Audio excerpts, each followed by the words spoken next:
श्रीगुरुभ्यो नमः। परमगुरुभ्यो नमः। श्रीमदानन्दतीर्थभगवत्पादाचार्य गुरुभ्यो नमः। श्रीवेदव्यासाय नमः। शुक्लवरधरं विष्णुं शशिवर्णं चतुर्भुजं प्रसन्नवदनं ध्यायेत् सर्वविघ्नोपशान्तये। श्रीमदाचार्यरमतानुग ಹೇಮತಾಮುರರಂಗ್ರಿಕಮಲಕ್ಕೆ ಸೋಮಪಾಲಹರಿಗೆ ತಾತ್ವಿಕ ದೇವತಾಗಣಕ್ಕೆ ಹೈಮವತಿ ಷಣ್ಮಹೇಶರಡಿಗೆ ಯೋಮಕೇಶಗೆ ವಾಣಿ ವಾಯುಸುತಾಮರಸಭವತ್ ಲಕ್ಷ್ಮೀನಾರಾಯಣರಿಗಾನಮಿಪೇ ಸಮಚರಣ ಸರೋಜಂ ಸಾಂದ್ರ ನೀಲಾಂಬುದಾಭಂ ಜಗನನೇತ ಪಾಣಿಂ ಮಂಡನಂ ಮಂಡನಾನಾಂ ತರುಣ ತುಳಸೀಮಾಲಾಂ ಕಂಧರಂ ಕಂಜನೇತ್ರಂ ಸದಯಧವಲಹಾಸಂ ವಿಠ್ಠಲಂ ಚಿಂತಯಾಮಿ. ಎಲ್ಲಿ ಹರಿಕಥಾ ಪ್ರಸಂಗವು ಅಲ್ಲಿ ಗಂಗಾ ಯಮುನಾ ಗೋದಾವರಿ ಸಿಂಧು ಸರಸ್ವತಿ ಎಲ್ಲ ನದಿಗಳು ಬಂದು ಎಳೆಯಾಗಿ ನಿಲ್ಲುವವು. ವಲ್ಲಭಾಷೆಯ ಪುರಂದರ ವಿಠ್ಠಲನು ಮೆಚ್ಚುವನು. ಜಯ ಜಯ ಜಯ ಹರಿ ಎಂಬುವುದೇ ಸುದಿನವು, ಜಯ ಹರಿ ಎಂಬುವುದೇ ತಾರಾಬಲವು, ಜಯ ಹರಿ ಎಂಬುವುದೇ ಚಂದ್ರಬಲವು, ಜಯ ಹರಿ ಎಂಬುವುದೇ ವಿದ್ಯಾಬಲವು, ಜಯ ಹರಿ ಎಂಬುವುದೇ ದೈವ ಬಲವು. ಜಯ ಹರಿ ಪುರಂದರ ವಿಠ್ಠಲನ ಬಲವಯ್ಯ ಸಕಲ ಸುಜನರಿಗೆ. ಸದತಗಣನಾಥ ಸಿದ್ಧಿಯ ನೀವ ಕಾರ್ಯದಲ್ಲಿ ಮತಿ ಪ್ರೇರಿಸುವಳು ಪಾರ್ವತೀ ದೇವಿ. ಮುಕುತಿ ಪದಕ್ಕೆ ಮನವೀವ ಮಹರುದ್ರದೇವನು ಹರಿಮುಕುತಿ ನಾಯಕಳು ಭಾರತೀ ದೇವಿ. ಕೃತಿಶಾಸ್ತ್ರಗಳಲ್ಲಿ ವನಜ ಸಂಭವ ನರಸಿ ಸತ್ಕರ್ಮಗಳ ಹರಳಿಸಿ ಸುಜ್ಞಾನಮತಿ ತುಗತಿ ಪಾಲಿಸುವ ನಮ್ಮ ಪವಮಾನರು. ಚಿತ್ತದಲ್ಲಿ ಆನಂದ ಸುಖವನೇ ಮನುರಮ ಭಕುತ ಜನರುಡೆಯ ನಮ್ಮ ಶ್ರೀ ಪುರಂದರ ವಿಠ್ಠಲನು ಸತತ ಇವನು ನಿಂತೆ ಕೃತೆ ನಡೆಸುವನು. ನಮಃ ಶ್ರೀಪಾದರಾಜಾಯ ನಮಸ್ತೆ ವ್ಯಾಸಯೋಗಿನೇ ನಮಃ ಪುರಂದರಾರ್ಯಾಯ ವಿಜಯಾರ್ಯಾಯ ತೇ ನಮಃ. ಅಭ್ರಮಂ ಭಂಗರಹಿತಂ ಅಜಡಂ ವಿಮಲಂ ಸದಾ ಆನಂದತೀರ್ಥವತುಲಂ ಭಜೆ ತಾಪತ್ರಯಾಪಹಂ. ದುರ್ವಾದಿಧ್ವಾಂತರಮಯೇ ವೈಷ್ಣವೇಂದಿವರೇಂದ್ರವೇ ಶ್ರೀರಾಘವೇಂದ್ರ ಗುರವೇ ನಮೋ ಅತ್ಯಂತದಯಾಲವೇ. ನಮೋಸ್ತು ತಾತ್ವಿಕಾ ದೇವಃ ವಿಷ್ಣುಭಕ್ತಿ ಪರಾಯಣಃ. ಧರ್ಮಮಾರ್ಗೇ ಪ್ರೇರಯಂತು ಭವಂತಃ ಸರ್ವ ಏವ ಹಿ. ಮನ್ಮನೋಭೀಷ್ಟವರದಂ ಸರ್ವಾಭೀಷ್ಟಫಲಪ್ರದಂ ಪುರಂದರ ಗುರುಂ ವಂದೇ ದಾಸಶ್ರೇಷ್ಠಂ ದಯಾನಿಧಿಂ. ಅಜ್ಞಾನತಿಮಿರಚ್ಛೇದಂ ಬುದ್ಧಿಸಂಪತ್ಪ್ರದಾಯಕಂ ವಿಜ್ಞಾನವಿಮಲಂ ಶಾಂತಂ ವಿಜಯಾಖ್ಯ ಗುರುಂ ಭಜೆ. ಆಗತಾದ್ರಿತ್ರಿಕಾಲಗ್ರಂ ಆಗಮಾತ್ರ ವಿಶಾರದಂ ತ್ಯಾಗಭೋಗ ಸಮಾಯುಕ್ತಂ ಭಾಗಣ್ಣಾನ ಗುರುಂ ಭಜೆ. ಜನಜೇಷ್ಟನಿಭಾಕಾರಂ ಜಗದೀಶ ಪದಾಶ್ರಯಂ ಜಗತೀತಲ ವಿಖ್ಯಾತಂ ಜಗನ್ನಾಥ ಗುರುಂ ಭಜೆ. ಶ್ರೀಶಾಂಗ್ರಿ ಸೇವಕಂ ನಿತ್ಯಂ ಭೂಸುರಾಗ್ರ ಕುಲೋದ್ಭವಂ ವಾಸವಾದಿಶಿಲಾಕ್ಷೇತ್ರಂ ಶೇಷದಾಸ ಗುರುಂ ಭಜೆ. ರಾಮಾಯ ರಾಮಭದ್ರಾಯ ರಾಮಚಂದ್ರಾಯ ವೇದಸೆ ರಘುನಾಥಾಯ ನಾಥಾಯ ಸೀತಾಯ ಪತಯೇ ನಮಃ. ನರಸಿಂಹೋ ಅಖಿಲಾಜ್ಞಾನಂ ಮತದ್ವಾಂತದಿವಾಕರಃ ಜಯತ್ತಮಿತ ಸಜ್ಞಾನ ಸುಖಶಕ್ತಿ ಪಯೋನಿಧಿ. ಕೃಷ್ಣಾಯ ವಾಸುದೇವಾಯ ಹರಯೇ ಪರಮಾತ್ಮನೆ ಪ್ರಣತಕ್ಲೇಶನಾಶಾಯ ಗೋವಿಂದಾಯ ನಮೋ ನಮಃ. ಬ್ರಹ್ಮರುದ್ರಾದಿವಂದ್ಯಂ ತ್ವಾಂ ಭಜೆ ವೆಂಕಟನಾಯಕಂ. ನಿವಾರಯಸ್ವ ಅನಿಷ್ಟಾನಿ ಸಾಧಯಿಷ್ಟಾನಿ ಮಾಧವ.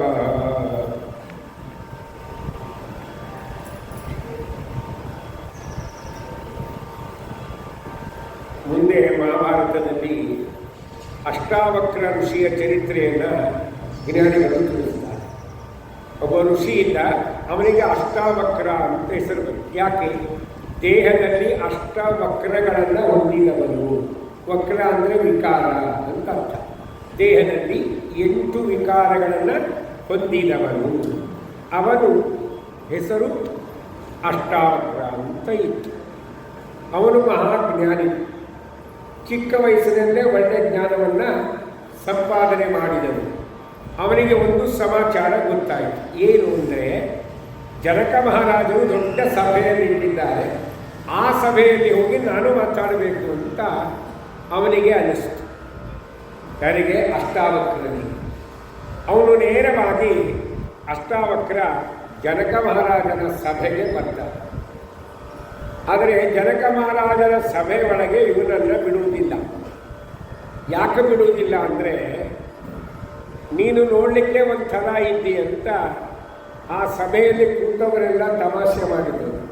ಅಷ್ಟಾವಕ್ರ ನೀನೇನು ಸಭೆಯಲ್ಲಿ ವಾದ ಮಾಡ್ತೀನಿ ಅಂತ ಅವನನ್ನು ನಿಂದೆ ಮಾಡಿದರು. ಅದಕ್ಕೆ ಶಾಸ್ತ್ರ ಹೇಳುತ್ತೆ, ಯಾವುದೇ ವ್ಯಕ್ತಿಯ ದೇಹವನ್ನು ನಿಂದನೆ ಮಾಡಬಾರ್ದು. ಏನು ತಪ್ಪಿದ್ದಾರೆ ಇವರು ಅಂತ ಹಿಂಗೆಂದು ಅಲ್ವಾ. ಭಾಳ ತೆಳ್ಳಗಿದ್ದರೆ ಏನು ತೆಳ್ಳಗಿದ್ದಾರೆ, ಬಿದಿರಿನ ಬೊಂಬೆ ಆಗಿ ಅಂತಲ್ವಾ. ದಪ್ಪ ಇದ್ರಂತಾರೆ, ಏನು ಆನೆ ಇದ್ದಂಗಿದ್ದಾರೆ ಹಾಳಾದವರು ಅಲ್ವಾ. ಹೌದಾ? ಕೆಲವರು ನಾವು ವ್ಯಂಗ್ಯವಾಗಿ ಮಾತಾಡ್ತೇವೆ.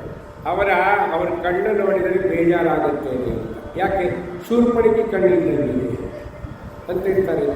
ಪುರುಷರು ನೋಡ್ತಾರೆ, ಅವರನ್ನು ನಿಂದ ಮಾಡ್ತಾರೆ. ಎಲ್ಲ ಚೆನ್ನಾಗಿದ್ದಾರೆ, ಅದು ನೋಡಿ ಸುಗ್ರೀವಿನ ತಮ್ಮ ಇದ್ದಂಗಿದ್ದಾರೆ ಅಂತ.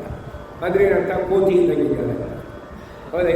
ಈ ರೀತಿಯಾಗಿ ಯಾರದೇ ದೇಹವನ್ನು ನೋಡಿ ನಿಂದನೆಯನ್ನು ಮಾಡಬಾರ್ದು ಅನ್ನುವುದನ್ನು ಅಷ್ಟಾವಕ್ರ ತಿಳಿಸ್ತಾನೆ. ಅವ ಹೇಳ್ತಾನೆ, ಇದು ಜನಕ ಮಹಾರಾಜರ ಸಭೆ, ಅನೇಕ ಜ್ಞಾನಿಗಳುಳ್ಳಂಥ ಸಭೆ. ಈ ಸಭೆಯಲ್ಲಿ ಬಂದರೆ, ಈ ಸಭೆಯಲ್ಲಿ ಇಂಥ ಮಾತಾಡ್ತಾರೆ ಅಂತಾದರೆ ಇದು ನಿಜವಾಗಿ ಜನಕ ಮಹಾರಾಜನ ಸಭೆಯೋ ಬೇರೆ ಯಾರಿಗಾದರೂ ಸಭೆಯೋ ಅಂತ. ಅಂದರೆ ಜ್ಞಾನಿಗಳ ಸಭೆಯಲ್ಲಿ ಏನಾದರೂ ಭಗವತ್ ತತ್ವವನ್ನೇ ವಿಚಾರ ಮಾಡ್ತಾ ಇರ್ತಾರೆ ನಿಜವಾದ ಜ್ಞಾನಿಗಳು. ಬೇರೆ ಯಾವುದನ್ನೂ ಅವರು ಚಿಂತನೆಯನ್ನು ಮಾಡುವುದಿಲ್ಲ. ಯಾವುದೇ ದೇಹವನ್ನು ಅವರು ನಿಂದೆ ಮಾಡುವುದಿಲ್ಲ, ಯಾವುದೇ ದೇಹವನ್ನು ಅವರು ಹೊಗಳುವುದಿಲ್ಲ. ಇದೆಲ್ಲ ಭಗವಂತನ ವ್ಯಾಪಾರ. ಅವರವರ ಜೀವನ ಕರ್ಮಾನುಸಾರವಾಗಿ ಅವರವರಿಗೆ ಆಯಾ ದೇಹವನ್ನು ಭಗವಂತ ಕೊಟ್ಟಿದ್ದಾನೆ ಅಂಥೇಳಿ ಆ ರೀತಿಯಾದ ಚಿಂತನೆ ಮಾಡೋರು ನಿಜವಾದ ಭಗವದ್ಭಕ್ತರು. ದೇಹಗಳನ್ನು ನಿಂದನೆ ಮಾಡೋರು ಭಗವದ್ಭಕ್ತರಲ್ಲ ಅಂಥೇಳಿ ವಿಚಾರ ಮಾಡಿ ಅಷ್ಟಾವಕ್ರ ಹೇಳ್ತಾನೆ, ಈ ಸಭೆಗೆ ಬಂದಿದ್ದು ನಾನು ವ್ಯರ್ಥ ಆಯಿತು ಅನ್ನೋದ್ರೊಳಗಾಗಿ ಒಬ್ಬ ಬಂಧಿ ಎಂದು ವ್ಯರ್ಥ. ಅವನು ಆ ಸಭೆಗೆ ಮುಖ್ಯವಾದ ಲೀಡರ್. ಅವನು ಬಂದು ಕೇಳ್ತಾನೆ, ನೋಡಪ್ಪ, ನೀನೇನಾದರೂ ಈ ಸಭೆ ಒಳಗೆ ಹೋಗಬೇಕಾದ್ರೆ ಒಂದು ಕಂಡೀಷನ್ ಇದೆ. ಏನು? ನನ್ನ ಜೊತೆ ಮೊದಲು ವಾದ ಮಾಡು. ನೀನು ನಾನು ಕೇಳಿದ ಪ್ರಶ್ನೆಗಳಿಗೆ ಉತ್ತರವನ್ನು ಕೊಟ್ಟರೆ ಮಾತ್ರ ಈ ಸಭೆಯಲ್ಲಿ ನಿನಗೆ ಪ್ರವೇಶ. ಉತ್ತರ ಕೊಡಲಿಲ್ಲಂದರೆ ಈ ಸಭೆಯಲ್ಲಿ ನಿನಗೆ ಪ್ರವೇಶ ಇಲ್ಲ ಅನ್ನುವುದನ್ನು ಹೇಳ್ತಾ ಇದ್ದಾನೆ. ಆವಾಗ ಅಷ್ಟವಕ್ರ ಹೇಳ್ತಾನೆ, ನೀನು ಬೇಕಾದರೂ ಕೇಳಿ, ಅವಶ್ಯವಾಗಿ ಹೇಳ್ತೇನೆ ಅಂತ. ಆವಾಗ ಬಂಧಿಯಲ್ಲವನು ಕೇಳ್ತಾನೆ ಅವನಿಗೆ, ಏನು? ನೋಡಪ್ಪ, ನಿದ್ರಿಸುವಾಗ ಯಾವ ಪ್ರಾಣಿ ಕಣ್ಣು ಮುಚ್ಚೋದಿಲ್ಲ. ಮೊದಲನೇ ಪ್ರಶ್ನೆ. ನಿದ್ದೆ ಮಾಡುತ್ತೆ, ಅದು ಕಣ್ಣು ಮುಚ್ಚಲ್ಲ. ಅದು ಯಾವುದು? ಹುಟ್ಟುವಾಗ ಯಾವುದು ಚಲಿಸುವುದಿಲ್ಲ. ಹುಟ್ಟುವಾಗ ಯಾವುದು ಚಲಿಸುವುದಿಲ್ಲ.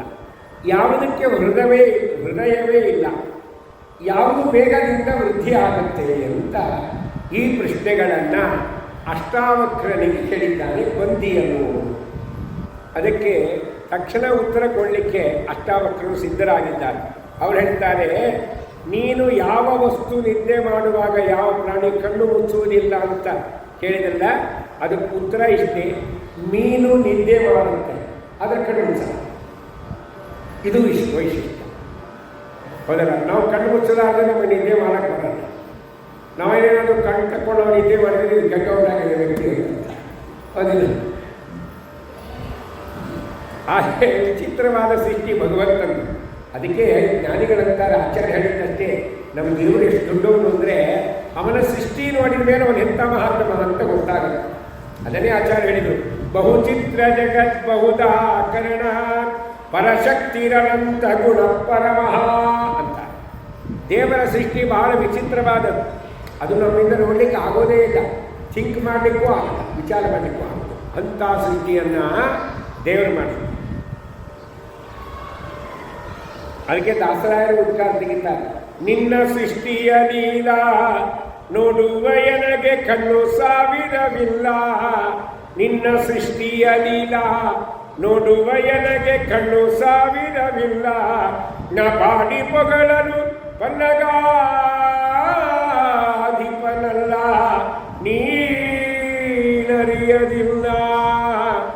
ಕಣ್ಣು ಮುಚ್ಚದೆ ಬೆನ್ನು ತೋರುವಿ, ಮಣ್ಣು ಕೆದರುವಿ, ಚಿನ್ನಗೊಲಿದನೆ ಸಣ್ಣ ಭಾಮನೆ, ಅಣ್ಣರಾಮನೆ ಪುಣ್ಯ ಪುರುಷನೆ ಬನ್ನ ಬಡಕನೆ, ಹೆಣ್ಣುಗಳಂತ ಕೆಡಿಸಿ ಕೇರಿಯ ಬೆನ್ನನೇರಿದ ವ್ಯಾಸ ವಿಠಲ ತಿಳಿಯಲು ನಿನ್ನಾಟ ತಿರುಪತಿಯ ವೆಂಕಟ. ಆಟ ಅಂದರೆ ಆಟ ಅಲ್ಲ, ಅವನ ಲೀಲೆಗಳು ನಮಗೆ ತಿಳಿಯುವುದಿಲ್ಲ, ಅವನ ಸೃಷ್ಟಿ ಗೊತ್ತಾಗುವುದಿಲ್ಲ, ವಿಚಾರ ಮಾಡಲಿಕ್ಕೂ ಬರಲ್ಲ. ವಿಚಾರ ಮಾಡಿದರೆ ನಮ್ಮ ತಲೆಗೆ ನಿಲ್ಕುವುದಿಲ್ಲ. ಈಗ ಸುಮ್ಮನೆ ಒಂದು ವಿಚಾರ, ಈ ದೇಹದಲ್ಲಿ ಭಗವಂತ ನಮ್ಮ ಕಿವಿ ಅಂತ ಕೊಟ್ಟಾನೆ ಕಿವಿ. ಈ ಕಿವಿ ಮೇಲೆ ಕವರ್ ಇದೆ, ಈ ಕವರ್ ಅದನ್ನೇ, ಈ ಕವರ್ ನಮಗೆ ಬೇಕಾಗಿಲ್ಲ. ಬೇಕಾ? ಬೇಡ. ಈ ಕವರ್ ಇಲ್ಲ ಅಂದರೆ ನಮಗೆ ಕಿವಿ ಕೇಳುತ್ತೆ. ಎಷ್ಟೋ ಜನ ಕಿವಿನೇ ಇರಲ್ಲ, ಹಾರಿಸ್ಕೊಂಡು ಹೋಗ್ಬಿಟ್ಟಿರ್ತಾರೆ. ಅವ್ರು ಹಿಂಗೆ ಸ್ಟೈಲ್ ಮಾಡಿ ಇಟ್ಟಿರ್ತಾರೆ. ಅವರಲ್ಲಿ ಕಿವಿ ಇಲ್ಲ ಅಂತ ಗೊತ್ತಾಗಬಾರ್ದು ಅಂತ ಸ್ಟೈಲ್ ಮಾಡಿ ಇರ್ತಾರೆ, ಕಿವಿ ಹಾಕ್ತಾರೆ. ಹಾಗಾದರೆ ಈ ಕವರ್ ಇಲ್ಲ ಅಂದರೆ ನಮಗೆ ಕಿವಿ ಕೇಳುತ್ತೆ. ಹಾಗಾದ್ರೆ ದೇವರು ಈ ಕವರಲ್ಲಿ ಯಾಕೆ ಸೃಷ್ಟಿ ಮಾಡಿಲ್ಲ? ಅದು ಇಷ್ಟಲ್ಲ.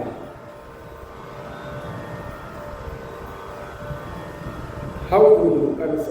ಆದರೆ ಶಾಸ್ತ್ರವನ್ನು ಮಾತ್ರ ದೇವರ ಸೃಷ್ಟಿ ಅಂತ ಏನದ, ಅವ ಏನನ್ನ ಸೃಷ್ಟಿ ಮಾಡಿದ್ದಾನೆ ಎಲ್ಲ ಪದಾರ್ಥಗಳಿಂದಲೂ ಪ್ರಯೋಜನ ಇದೆ ಅಂತ ಶಾಸ್ತ್ರ. ಅವ ಯಾವುದೇ ಸೃಷ್ಟಿ ಮಾಡಿ ಎಲ್ಲ ಪದಾರ್ಥಗಳಿಂದ. ಈಗ ನೋಡ್ರಿ, ಮುಳ್ಳನ್ನು ದೇವರು ಸೃಷ್ಟಿ ಮಾಡಿದ್ದಾನೆ. ಮುಳ್ಳದನೇ ಇಲ್ಲ. ಅದು ಯಾರಿಗಾದ್ರೂ ಇಷ್ಟನ? ಅಧಿಕ ಮಾಸದಲ್ಲಿ ಆಚಾರ್ಯ ನಮ್ಮ ಮನೆಗೆ ಬರಬೇಕು, 33 ಮುಳ್ಳಿನ ಗಿಡವನ್ನು ನಿಮಗೆ ದಾನ ಮಾಡುತ್ತೇವೆ, ನೀವು ಅದರ ಮೇಲೆ ಕೂತು ಮನೆಗೆ ಹೋಗಬೇಕು ಅಂದರೆ ಭಕ್ತಿ ಜಾಸ್ತಿ ಆಗಿ ಅಂದರೆ ಯಾರಾದರೂ ಅಪೇಕ್ಷೆ ಪಡ್ತಾರೆ, ನೀವು ಬೇಡ, ನಿಮ್ಮ ಅಧಿಕ ದಾನ ಬೇಡ, ನಿಮ್ಮ 33 ಮುಳ್ಳಿನ ಗಿಡ ಬೇಡ, ನೀವೇ ತಗೊಳ್ಳಿ. ಹೌದಾ? ಹಾಗಾದರೆ ಮುಳ್ಳು ನಮಗೇನೂ ಪ್ರಯೋಜನ ಇಲ್ಲ. ದೇವರು ಸೃಷ್ಟಿ ಮಾಡಿದ್ದಾನೆ ಅಂದರೆ ಅದು ವ್ಯರ್ಥವಾ ಅಂತ ಬಂದರೆ ಇಲ್ಲ. ಯಾಕೆ? ಅಂಥ ಮುಳ್ಳು 2 ಪ್ರಾಣಿಗಳಿಗೆ ಮೃಷ್ಟಾನ್ನ. ಕೋಳಿ ಶಿಖರೆ ಮರೆಸ್ತೀವಲ್ಲ, ಸಿಕ್ಕರೆ ಆರಿಸಿಬಿಡುವಂಥ ಹಾಗೆ ಮೃಷ್ಟಾನ್ನ ಇದ್ದಂಗೆ 2 ಪ್ರಾಣಿಗಳಿಗೆ ಮುಳ್ಳು. ಯಾವ ಪ್ರಾಣಿಯದು? ಒಂದು ಒಂಟೆ ಕ್ಯಾಮಲ್, ಇನ್ನೊಂದು ಗೋಟ್ ಮೇಕೆ. ಮೇಕೆಗಳಿಗೆ ಒಂಟೆಗಳಿಗೆ ಈ ಮುಳ್ಳೆ ಒಳ್ಳೆ ಆಹಾರ. ಅವು ಸಿಕ್ಕರೆ ಖಾರ ತಿಂದಾಕ್ತಿಲ್ಲ. ನಮಗಂತ ಸಾಮರ್ಥ್ಯ ಕೊಟ್ಟಿಲ್ಲ ದೇವರು. ನಾವು ಕೊಟ್ಟಿದ್ರು ನಾವೇನು ಮಾಡ್ತಿದ್ವಿ? ಅದನ್ನು ಖಾರ ತಿಂದ್ವಿ. ಕುರುಕುರೆ ತಿಂತವಲ್ಲ ಮಕ್ಕಳು, ನಾನು ಖಾರ ತಿಂದಾಕ್ತಿದ್ವಿ. ದೇವರು ನಮಗೆ ಆ ಶಕ್ತಿ ಕೊಟ್ಟಿಲ್ಲ. ಹಾಗಾದರೆ ಯಾಕೆ ಹೇಳಿ ಬಂದೆ? ದೇವರ ಸೃಷ್ಟಿಯಿಂದ ಯಾವುದೂ ವ್ಯರ್ಥ ಇಲ್ಲ. ಹಾಗಾದರೆ ಈ ಕವರ್ ಹಾಕಿದ್ದು ವ್ಯರ್ಥನ ಅಂದರೆ ಇಲ್ಲ. ಈ ಕವರು ಹೆಣ್ಮಕ್ಕಳಿಗೆ ಒಂದು ಪ್ರಯೋಜನ ಬರುತ್ತೆ. ಏನು ಪ್ರಯೋಜನ ಬರುತ್ತೆ? 5 ಮುತ್ತುಗಳಲ್ಲಿ 1 ಮುತ್ತು ಓಲೆ, ಅದನ್ನು ಧರಿಸ್ತಾರೆ, ಪ್ರಯೋಜನ ಬರುತ್ತೆ ಅಂತ ಇಟ್ಕೊಂಡ್ರೆ ಗಂಡಸರಿಗೆ ಏನು ಪ್ರಯೋಜನ ಅಂತ ಮತ್ತೊಂದು. ಒಟ್ಟು ಟೋಟಲ್ ಏನೀಗ ಇದು ಬೇಕಾಗಿಲ್ಲ. ಆದರೆ ದೇವರು ಯಾಕೆ ಮಾಡ್ತಾರೆ? ದೇವರಿಗೆ ಗೊತ್ತು ಏನು ಗೊತ್ತು ಅಂದರೆ, ಇದಕ್ಕೊಂದು ಎಕ್ಸಾಂಪಲ್ ಕೊಡ್ತೀನಿ. ಕ್ರಿಕೆಟ್ ಮ್ಯಾಚ್ ಆಡ್ತಾರೆ. ಕ್ರಿಕೆಟ್ ಮ್ಯಾಚ್ ಆಡುವಾಗ ಗ್ರೌಂಡಲ್ಲಿ ಎಷ್ಟು ಜನ ಇರ್ತಾರೆ? ಗ್ರೌಂಡ್ ಒಳಗೆ ಟೀಮ್ ಬೇರೆ, ಗ್ರೌಂಡ್ ಒಳಗೆ ಎಷ್ಟು ಜನ ಇರ್ತಾರೆ? ಪ್ರಸಿದ್ಧ ಎಲ್ಲರಿಗೂ ಮನನ ಆಗಿರೋದು. ಯಾರು ಮನೆಯಲ್ಲಿ ಮನನ 11 ಜನ ಇರ್ತಾರಲ್ಲ. ಹಾಗೆ ನಮ್ಮ ದೇಹದಲ್ಲೂ 11 ಜನ ಇದ್ದಾರೆ ಆಡುವುದು. ಯಾವುದು ಅಂದರೆ ಪಂಚಜ್ಞಾನೇಂದ್ರಿಯ, ಪಂಚಕರ್ಮೇಂದ್ರಿಯ, 1 ಮನಸ್ಸು. ಇದೆಷ್ಟಾಯ್ತು? 11. 5 ಜ್ಞಾನೇಂದ್ರಿಯ, 5 ಕರ್ಮೇಂದ್ರಿಯಗಳು, 10 ಮನಸ್ಸು ಕ್ಯಾಪ್ಟನ್ ಇಲ್ಲಿ ಇದೆ. ಇದ್ಯಾಕೆ ಹೇಳಲಿಕ್ಕೆ ಬಂದ್ರಿ ನನಗೊಂದು, ನಾನು ಮುಂದೆ ಹೇಳಿದಾಗ ಅದು ಅರ್ಥ ಆಗ. ಈ ಕ್ರಿಕೆಟ್ ಆಡುವಾಗ ಸುಮ್ಮನೆ ಒಂದು ಕಲ್ಪನೆ ಮಾಡಿ, ಇಂಡಿಯಾ ಪಾಕಿಸ್ತಾನ ಮ್ಯಾಚ್ ನಡೆದಿದೆ, ಇಂಡಿಯನ್ ಬ್ಯಾಟಿಂಗ್ ನಡೆದಿದೆ. ಏನು ಪಾಕಿಸ್ತಾನಕ್ಕೆ ಬ್ಯಾಟಿಂಗ್ ಶುರುವಾಗಿ, ಇಂಡಿಯನ್ ಫಸ್ಟ್ ಬ್ಯಾಟಿಂಗ್ ಶುರುವಾಗಿದೆ. ಆವಾಗ ಮನೆಗೆ ಟಿ ವಿ ಹಾಕಿರ್ತಾರಲ್ಲ, ಒಬ್ಬರು ಆಚಾರ್ಯ ದೇವ್ರ ಪೂಜೆ ಕೂತಿರ್ತಾರೆ ಮನೆಯಾಗ, ಎಲ್ಲ ಶಂಕರಾಗ ನೀರು ಹಾಕಿ ಅಭಿಮಂತ್ರಣ ಮಾಡಿ ಇನ್ನೇನು ಶುದ್ಧಾಭಿಷೇಕ ಮಾಡಬೇಕು. ಅಷ್ಟರೊಳಗೆ ಓ ಅಂತ ಚೀರ್ತಾರೆ ಮನೆಯಾಗಿದ್ದ ಮಂದಿ, ಟಿ ವಿ ಒಳಗೆ ಸೌಂಡು. ತಕ್ಷಣ ಆಚಾರ್ಯ ಕೇಳ್ತಾರೆ, ಏನಾಯಿತು? ಏನಿಲ್ಲ, 6 ಹೊಡಿತ. ವೆರಿ ಗುಡ್, ಇವತ್ತು 4 ಹೊಡಿತಾನೆ, ನಾವೇ ಇಂಡಿಯಾ ಗೆಲ್ಲೋದು ಅಂಥೇಳಿ ಶಂಕ ಕಳೆದಿಟ್ಬಿಡ್ತಾರೆ. ಸಹಸ್ರ ಶೀರ್ಷ ಪುರುಷ ಬರಲ್ಲ, ಬರುತ್ತಾ ಇಲ್ಲ, ಹೌದಾ? ಸ್ಕೋರ್ ಕೇಳ್ತಾನೆ, ಎಷ್ಟಪ್ಪ ಸ್ಕೋರು? 39 ಫಾರ್ ನೋ ಲಾಸ್ ಅಂದ್ಕೊಳ್ಳಿ, ವೆರಿ ಗುಡ್ ಅಂತಾನೆ. ಇಷ್ಟ. ನೆಕ್ಸ್ಟ್ ಬಾಲಿಗೆ ಒಂದು ಸಮಾಚಾರ ಗೊತ್ತಾಗುತ್ತೆ, ಏನು? 40 ಫಾರ್ 1 ಅಂತ ಸಿಗ್ತಿದೆ. 40ಕ್ಕೆ ಒಂದು ವಿಕೆಟ್. ಆವಾಗ ವೆರಿ ಗುಡ್ ಅನ್ನೋರು ಏನು ಮಾಡ್ತಾರೆ? 40 ಫಾರ್ 1 ಸ್ವಲ್ಪ ಸೌಂಡ್ ಏನಾಗುತ್ತೆ ಅಲ್ಲಿ ಕಡಿಮೆ ಆಗುತ್ತೆ. ಆಕ್ಟಿವ್ ವಯಸ್ಸಿದ್ದೇನೆ ಈಗ ಪ್ಯಾಸಿವ್ ವಯಸ್ಸು. ಇದ್ಯಾಕೆ ಹೇಳಲಿಕ್ಕೆ ಬಂದ್ರಿ ಅಂದರೆ, ನಮ್ಮ ಬಾಡಿ ಒಳಗೂ ಹಾಗೆ 39 ಫಾರ್ ನೋ ಲಾಸ್. ಏನು? 39 ಫಾರ್ ನೋ ಲಾಸ್.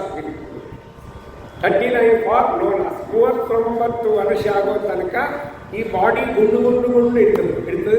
ಯಾವ ಅಪ್ಪಂದೇನು, ಯಾವೇನು ಮಾಡ್ತಾನೆ, ಕೈಕಾಲು ಮುಂದೆ ಬಿಡ್ತೀನಿ, ನಾನು ಅಂದ್ರೆ ಏನು, ಹೀಗೆಲ್ಲ ಮಾತಾಡ್ತಾನೆ.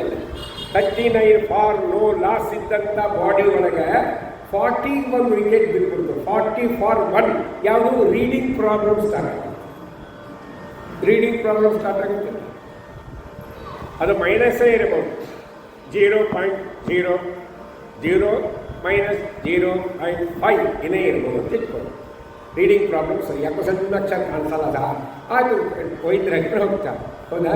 ವೈದ್ಯರು ಏನು ಮಾಡ್ತಾರೆ? ಪರೀಕ್ಷೆ ಮಾಡಿ ನಂಬರ್ ಕೊಡ್ತಾರೆ. ಬಾಳೆನಿಲ್ಲ, ಲೈಟ್ ಇದೆ, ಹಾಕೊಂಡ್ಬಿಟ್ರಿ ಸರಿ ಹೋಗುತ್ತೆ ಅಂತ ಕೊಡ್ತಾರಿಲ್ಲ. ದೇವರಿಗೆ ಗೊತ್ತಿದೆ ಇದು ಯಾವ ಶರೀರ, ಇದು ಸಾಧನ ಶರೀರ, ಭೋಗ ಶರೀರ ಅಲ್ಲ. ಸಾಧನ ಶರೀರವಿದು ನೀದಯದಿ ಕೊಟ್ಟದ್ದು ಸಾಧಾರಣವಲ್ಲವೋ ಸಾಧು ಪ್ರಿಯನೇ. ದೇವರಿಗೆ ಗೊತ್ತಾರೆ ಇದು ಸಾಧನ ಶರೀರ. 40 ವರ್ಷ ಆದಮೇಲೆ ಕಣ್ಣು ಕಾಣಿಸಲ್ಲ ಅಂಥೇಳಿ ಪಾರಾಯಣ ಬಿಡಬಾರ್ದು, ದೇವರನ್ನು ನೋಡೋದು ಬಿಡಬಾರ್ದು, ಭಗವದ್ ಭಕ್ತರನ್ನು ನೋಡೋದು ಬಿಡಬಾರ್ದು, ತೀರ್ಥಯಾತ್ರೆಗಳನ್ನು ಮಾಡೋದು ಬಿಡಬಾರ್ದು ಅಂಥೇಳಿ ದೇವರೇನು ಮಾಡಿದ? ಆ ಚಸ್ಮಾ ಕೊಡಿಸಿದ್ನಲ್ಲ, ಆ ಚಸ್ಮಾ ಹಾಕೊಳ್ಳಿಕ್ಕೆ ಅವ್ರು ಹುಟ್ಟಿಸ್ಬೇಕಲ್ಲ, ಅದು ಮೊದಲೇ ರೆಡಿ ಮಾಡಿದಾಗ ಸಿಗಿಸ್ಕೊಳ್ಳಿ. ಮನೆಯಲ್ಲಿ ಸ್ವಲ್ಪ ವಿಚಾರ ಮಾಡಿವೆ ದೇವರ ಬಗ್ಗೆ ಎಲ್ಲರೂ ಕೂತ್ಕೊಂಡು, ಅರೇ ನಾವು ಹಿಂಗೆ ಮಾಡೀವಿ, ನಾವು ಹಂಗೆ ಮಾಡೀವಿ, ಅವ್ರು ಹಂಗೆ ಮಾಡಿದ್ವಿ, ಇವ್ರು ಹಿಂಗೆ ಮಾಡಿ, ಇದೇ ಹಾಳಾದ ವಿಚಾರ ಮಾಡಿವಿ. ನಾನು ದೇವರ ಬಗ್ಗೆ ವಿಚಾರ ಮಾಡಿವಿ. ದೇವರಿಗೆ ಕರುಣಾರಿ, ಇದು ಪಾರಾಯಣ ಮಾಡಬೇಕು, ಜಪ ಮಾಡಬೇಕು, ತೀರ್ಥಯಾತ್ರೆ ಮಾಡಬೇಕು, ಕಣ್ಣು ಕಾಣಿಸಲ್ಲ ಅದು ಸುಮ್ಕೊಡೋದು ಅಂತ ದೇವರ ಆ ಚಸ್ಮಾ ಹಾಕೊಳ್ಳಿಕ್ಕೆ ಏನು ಮಾಡ್ದ? 2 ಹುಕ್ ಮಾಡ್ದಂಗೆ ಮಾಡಲೇ ಅವ ಮಾಡಿದ್ದರೆ ಏನು ಸಿಗಿಸ್ಕೊತಿದ್ವಿ ಚಸ್ಮಾ, ಹೌದಾ? ಬೇಡ. ನೆಕ್ಸ್ಟ್ ಒಂದು ಪಾಯಿಂಟ್, ಈ ಮೂಗು ಹಿಂಗ್ಯಾಕೆ ಮಾಡಬಾರ್ದು? ಸ್ವಲ್ಪ ಫ್ಲ್ಯಾಟ್ ಮಾಡಿದ್ದೀನಿ, ಹಿಂಗೆ ಫ್ಲ್ಯಾಟ್ ಮಾಡಿದ್ದೆ ಬಾಬು, ಮಾಡ್ಲಿಕ್ಕೆ ಬರುತ್ತಲ್ಲ, ಸ್ವಲ್ಪ ಚೀನೀಸ್ ಮೂಗಿರ್ತಾವೆ, ಸ್ವಲ್ಪ ಫ್ಲ್ಯಾಟ್ ನಿಂತಿರ್ತಾವೆ, ಅದು ದೇವರ ಸೃಷ್ಟಿನೇ. ಆದರೂ ನಮ್ದು ಹಂಗೆ ಯಾಕೆ ಮಾಡಲಿಲ್ಲ ಅಂದರೆ ದೇವರಿಗೆ ಗೊತ್ತು.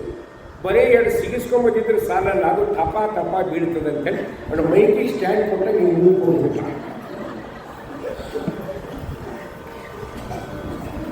ಗೊತ್ತಾನೇನು? ಮೈಟಿ ಸ್ಟ್ಯಾಂಡ್ ಕೊಟ್ಟು ಸ್ಟ್ಯಾಂಡಿಗೆ ಹಿಂಗೆ ನಿಂತ್ಕೊಳ್ತೇವೆ, ಮೈಟಿ ಸ್ಟ್ಯಾಂಡಿಗೆ ಹಾಗೆ ದೇವರು ಹಿಂಗೆ ಸ್ಟ್ಯಾಂಡ್ ಕೊಟ್ಟು ಅವಾಗ ಹಾಕೊಂಡಾಗ ಹಿಂಗೆ ಸಿಗಿಸ್ಕೊಂಡು ತಪ್ಪ ಕೊಡ್ತೀವಿ. ಇದು ಭಗವಂತನ ಸೃಷ್ಟಿ ವಿಚಿತ್ರದ ಮೇಲೆ. ಅದಕ್ಕೆ ದೇವರ ಸೃಷ್ಟಿಯನ್ನು ನೋಡಿ ದೇವರು ದೊಡ್ಡವ ತಿಳ್ಕೊಂಡು ಶಾಸ್ತ್ರ ವಿಚಾರ ಮಾಡಿ. ಅದಕ್ಕೆ ಬಹುಚಿತ್ರ ಜಗತ್ ಬಹುದಾಕರಣ ಪರಶಕ್ತಿರನಂತ ಗುಣ ಪರಿತ ಬೇಕಾದ ಸೃಷ್ಟಿಗಳಿದೆ. ಅದಕ್ಕೆ ಇಲ್ಲಿ ಹೇಳಿದ್ದೇನು ಅಂದರೆ, ನಿದ್ದೆ ಮಾಡುವಾಗ ಕಣ್ಣು ಮುಚ್ಚದೇ ಇರ್ತಕ್ಕಂಥ ಪ್ರಾಣಿ ಅಂದರೆ ಅದು ಯಾವುದದು? ಮೀನು. ಮತ್ತು ಅಷ್ಟೇ ನಾವು 2ನೇ ಪ್ರಶ್ನೆ ಕೇಳಿದ್ದೇನು ಅಂದರೆ, ಹುಟ್ಟುವಾಗ ಯಾವುದು ಚಲಿಸುವುದಿಲ್ಲ, ಹುಟ್ಟಿದ ಮೇಲೆ ಚಲಿಸ್ತದೆ ಎಲ್ಲವೂ. ಒಂದು ಮಾತ್ರ ಹುಟ್ಟುವಾಗ ಚಲಿಸುವುದಿಲ್ಲ, ಯಾವುದು ಅಂದರೆ ಅದು ಮೊಟ್ಟೆ. ಪಕ್ಷಿಗಳಿರ್ತಾವಲ್ಲ ಮೊಟ್ಟೆ, ಕೋಳಿ ಪಕ್ಷಿಗಳ ಮೊಟ್ಟೆ ಇರ್ತಾವಲ್ಲ, ಅವು ಚಲಿಸುವುದಿಲ್ಲ. ಎಲ್ಲಿ ಇರ್ತಾವ ಅಲ್ಲೇ ಇರ್ತಾವೆ, ಅವು ಆಚೆ ಈಚೆ ಹೋಗಲ್ಲ. ಅದಕ್ಕೀಗ ಹಾವು ನೋಡಿ, ಹಾವು ಅದೇನು ಮಾಡುತ್ತೆ ಗೊತ್ತಾ? ಮೊಟ್ಟೆಗಳೇ ಇಡ್ತಾ ಹೋಗುತ್ತೆ, ಲೈನಾಗಿ ಇಡ್ತಾ ಹೋಗುತ್ತೆ. ಹಿಂಗೆ ಹೋಗಿ ಮೊಟ್ಟೆಗಳು ಇಡೋದು ಮುಗಿ ಮುಗೀತಂದರೆ ಮತ್ತೆ ಯೂಟರ್ನ್ ತಗೋತದೆ. ಯಾವುದು?